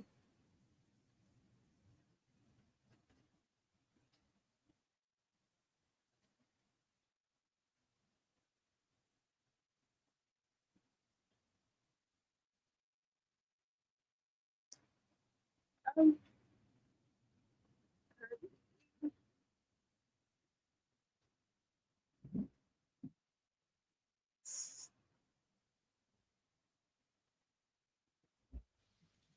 okay, Ma, can you speak now?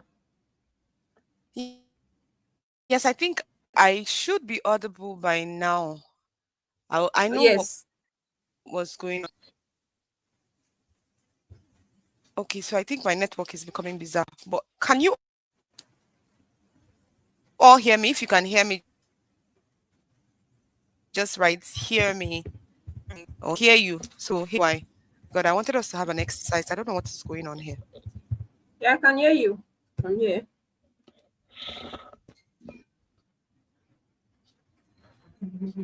For that very robust celebration. I was but then I also love what happened. I'm so grateful that you took and now buying them a lot of things. What happened was essentially a lot of people were running away from team money for some reason. Everybody team skill and see. They just didn't want to talk about money. Well, I guess I understand. It makes sense because they came for the monetization bootcamp about monetizing their skills. So I think it was still okay that they were running away from it. Totally understand, right? So thank you so much for written a list.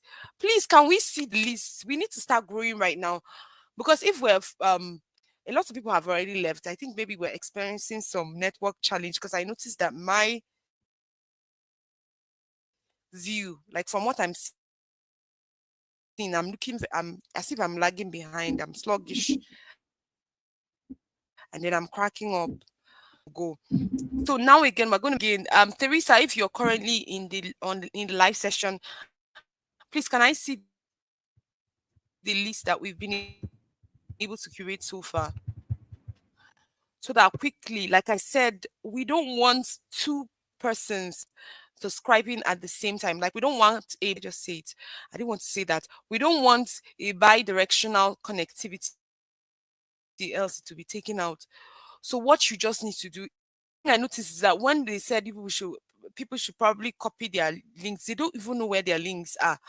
So I guess that maybe today, because of lack of, I don't know how to say it, maybe understanding, I will have to do a very short video now and I'll put it up so that everybody can just find the way to copy, because apparently people don't know how to copy their links. So let me just take a moment and ask again. If you know how to copy your link and you're currently on the chat box, just write, I can copy my link. So I can copy my link. Let's make it short. I can copy my link. So ICCML. That's talking about YouTube now, not for people on LinkedIn. We're talking about YouTube. So if you can copy your link, just write ICCML. Anyhow, even if it's one ICML, anyone, just write it quickly so that we will be leaving, because we're leaving like exactly 3, right?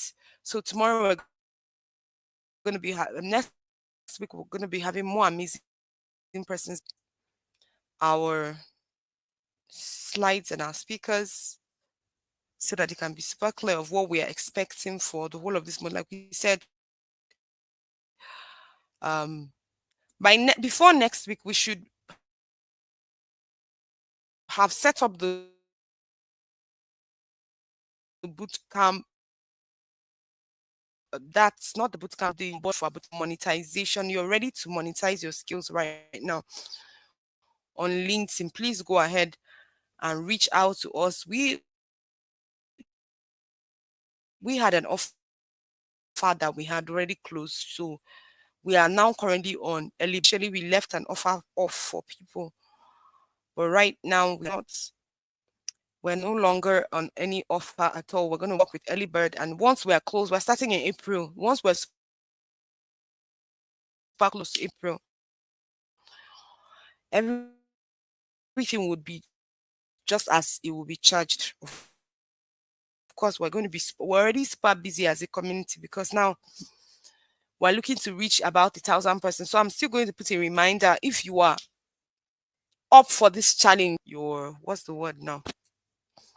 Your and post on it, so that we can, like we said, the goal is to have more people on board. And please ensure that you're with the Luma link, so that the Luma link you registered with, please just share it as well, so that we can have more people on board.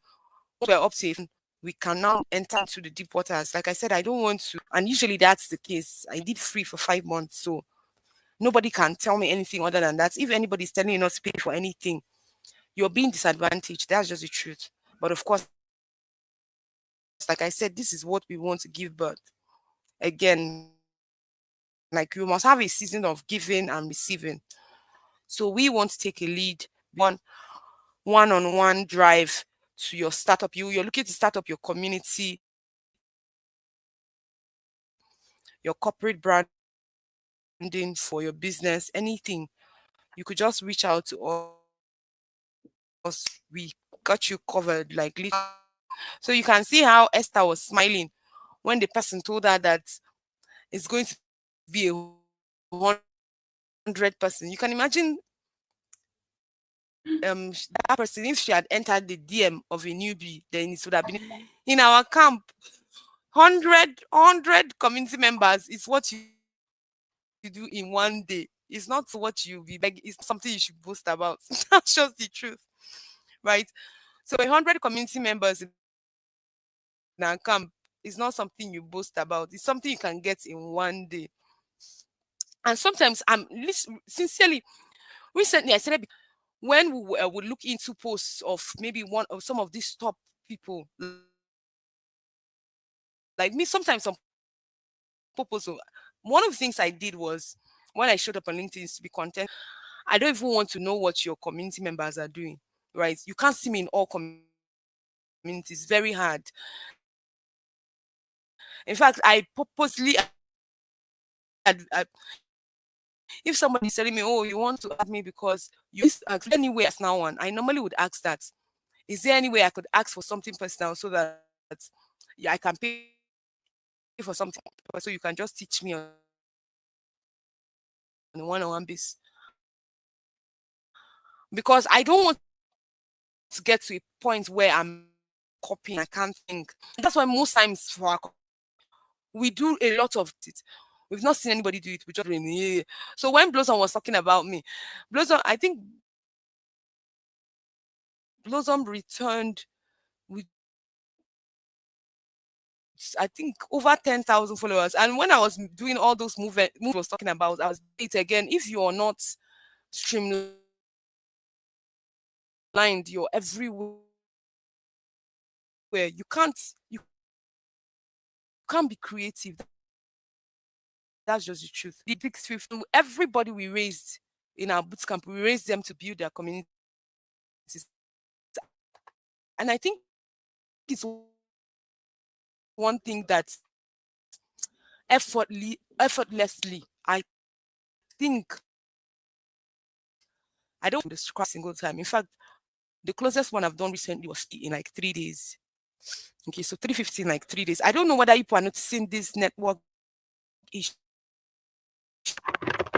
Is it from my end? Or you can hear me crystal clear, or your voice crystal clear. Please let me know, Esther.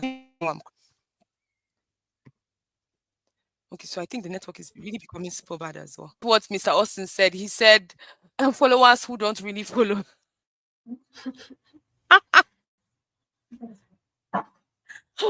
There are plenty all across. That's what they don't know. They don't really do anything. So I don't know if you guys are hearing me. It's probably my video that is just freezing out. But if you can hear my conversation, I think we're still good to go, right? I realized that all my media load ups for the studio that we did before we came here has literally gone off because came back in. That's interesting. So my slide, everything went. But then other than that, please let's keep thriving, right? Why keep you consistent? That always be a full school about everything you do. So call their names when all of a sudden the spotlight is off them in quotes. One of the things I will still say again for those people who are currently listening in, if you have people listening to you, bring them out here your event, you teach them. It's an honor. Coach, an honor. It's a ministry. I crew coaching to pastor. Yeah, today that's one of the really deep, right? So, and that's why you need to pay attention to what your why is, right? When the spotlight is off, let's say all of a sudden, meetings starts doing you dirty because there always happens. Always happens. So you find out that one day creators they do it. In fact, they do it itself. Everything that them. The question will be, what will you do in those points? Right. So that's why you must stay with your why.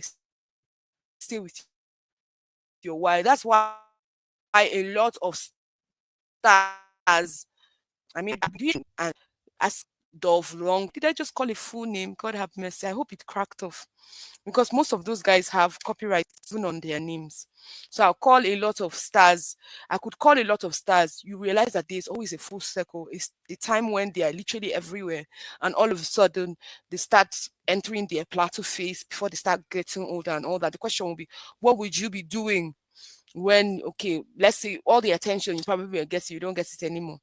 Or when we've decided to move on to better and bigger things. So these are all the things we are seeing so that you know your why. And then when we're talking about engagement as well on LinkedIn, what a lot of people don't pay attention to is don't just engage, just take your time. They are my right, but make sure that if you're going to set scheming coming and you move. You might scheme your way out of a scholarship, scheme your way out of free $1,000. I think to get some money because they see red and but for my what I didn't think that there was any what's the word now any correlation between me posting about what they wanted me to post and then I skipped, but I realized that somebody won the money in dollars, but that's what some people might know. Just quickly they want to I want to engage 100. I want to add about Esther's conversation on pods. Like I'll say it again, you might be put in a pod system, especially if you're starting out. Please join communities if you're starting out. And most communities operate as pods because they want to make it super easy. But the thing is that just like every peak season, you need to have an exit plan. Even in that workplace where you are paid 2 million naira per month, you need to have an exit plan. That's why we're screaming every single day, build your personal brand. That is an exit plan.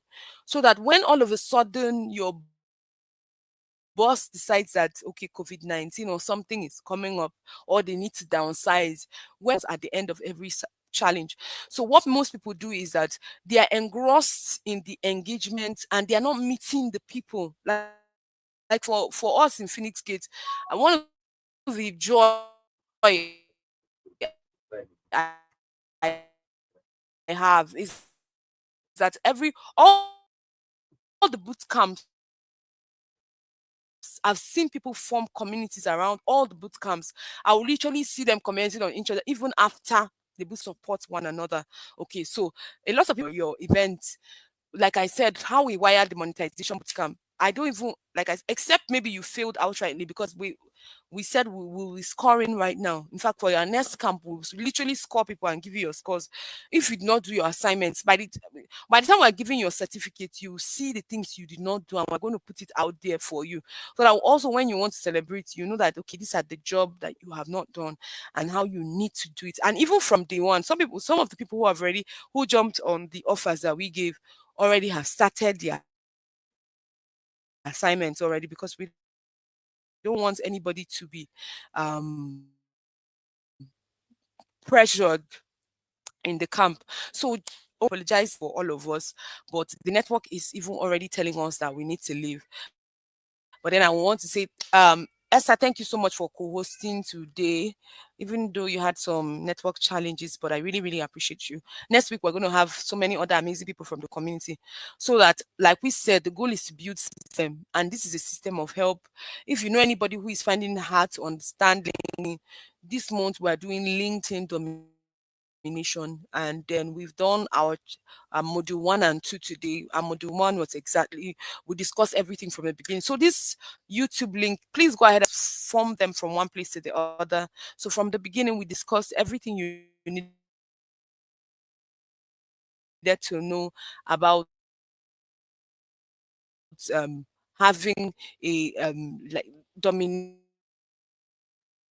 Of course, she gave us her 5 pillars. Then we went to content creation. So this is literally every you so life list as we planned. We would have to re-strategize for next week's Sunday because, like we said, we want everybody to come out at the same time, and we don't want anybody to feel cheated. Oh, this person, I didn't have enough subscriptions and all that. So behind beyond all, thank you so much. Please, I would admit is already on that link that you're supposed to fill. If you filled the form, right, your module 1 has already started. One thing you might want to as well do is just go around LinkedIn and just check around people who are currently in your niche and doing watching. Okay, so I think the network super became really bad, and so we held you a little bit beyond other. We apologize.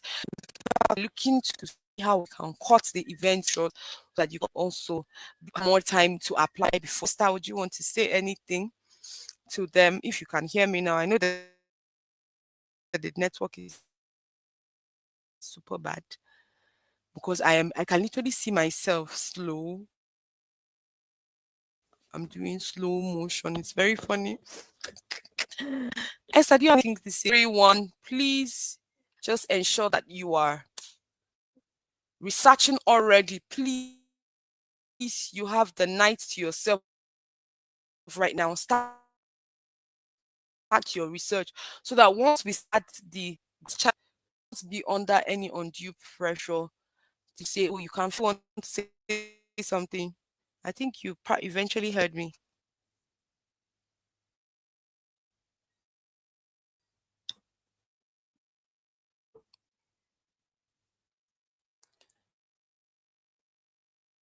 Can you hear me?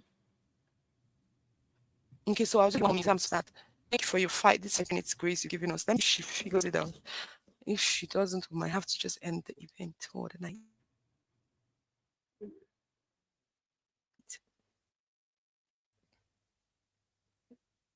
Hello, ma. Can you hear me? No. Can anyone hear? Okay. Okay.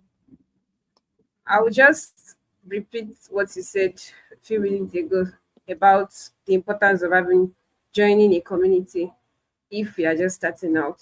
A community of like-minded people that can help you grow, hold your hands. If you have questions, you can ask them. If you have any challenges, you can ask them. Not people that will show up for you today and will not show up for you tomorrow. It's really important to actually find your tribe. And you can only find your tribe when you genuinely engage with people and interact with people. Don't be that person that is always wanting to just collect, and not give out. Be open to also help other people. And I'll just put this out there that if you're a content writer on the call, I have a community called Ink and Influence for content writers, for those that are looking for how to connect with other content writers and also share experiences and grow together. That's all. Thank you all for coming out in your numbers tonight to listen to us, and thank you to all our speakers that showed up this evening. Hope to see everyone again next week. It's going to be another awesome time to learn. Thank you, everyone.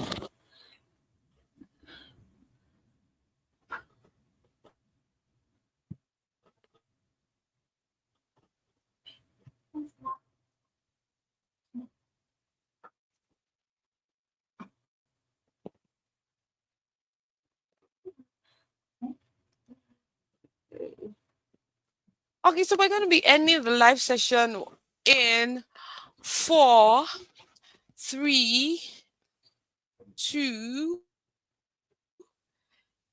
Legend tells of the phoenix, a mythical bird that rises from its ashes, embodying renewal, strength, and transformation. This year, the Phoenix Gate Group has channeled its spirit to inspire, connect, and empower professionals worldwide. Under the visionary leadership of Dr. Vivian Magnus, founder and lead coach, we have soared to new heights.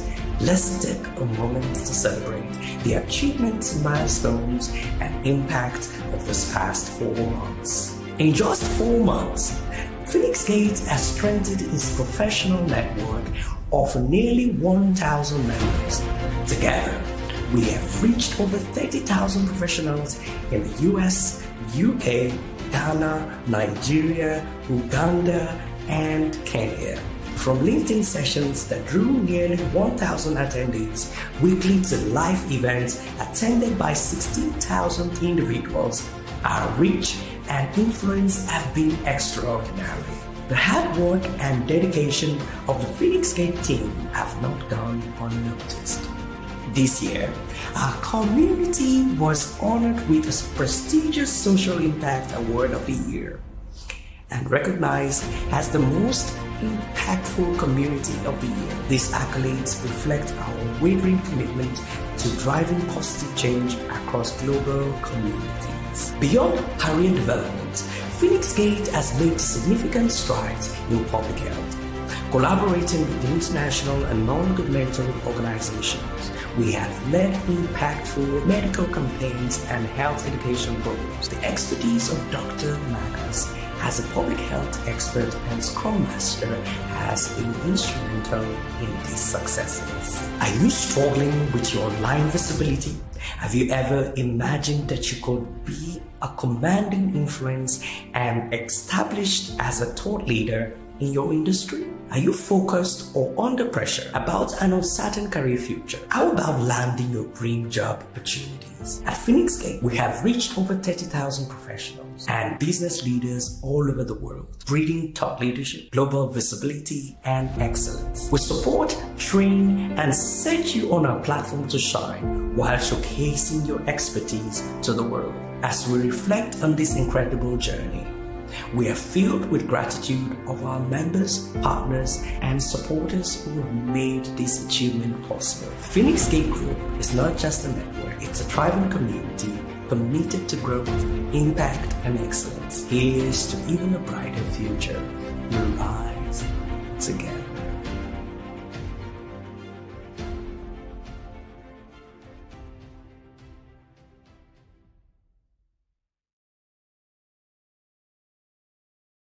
Legend tells of the phoenix, a mythical bird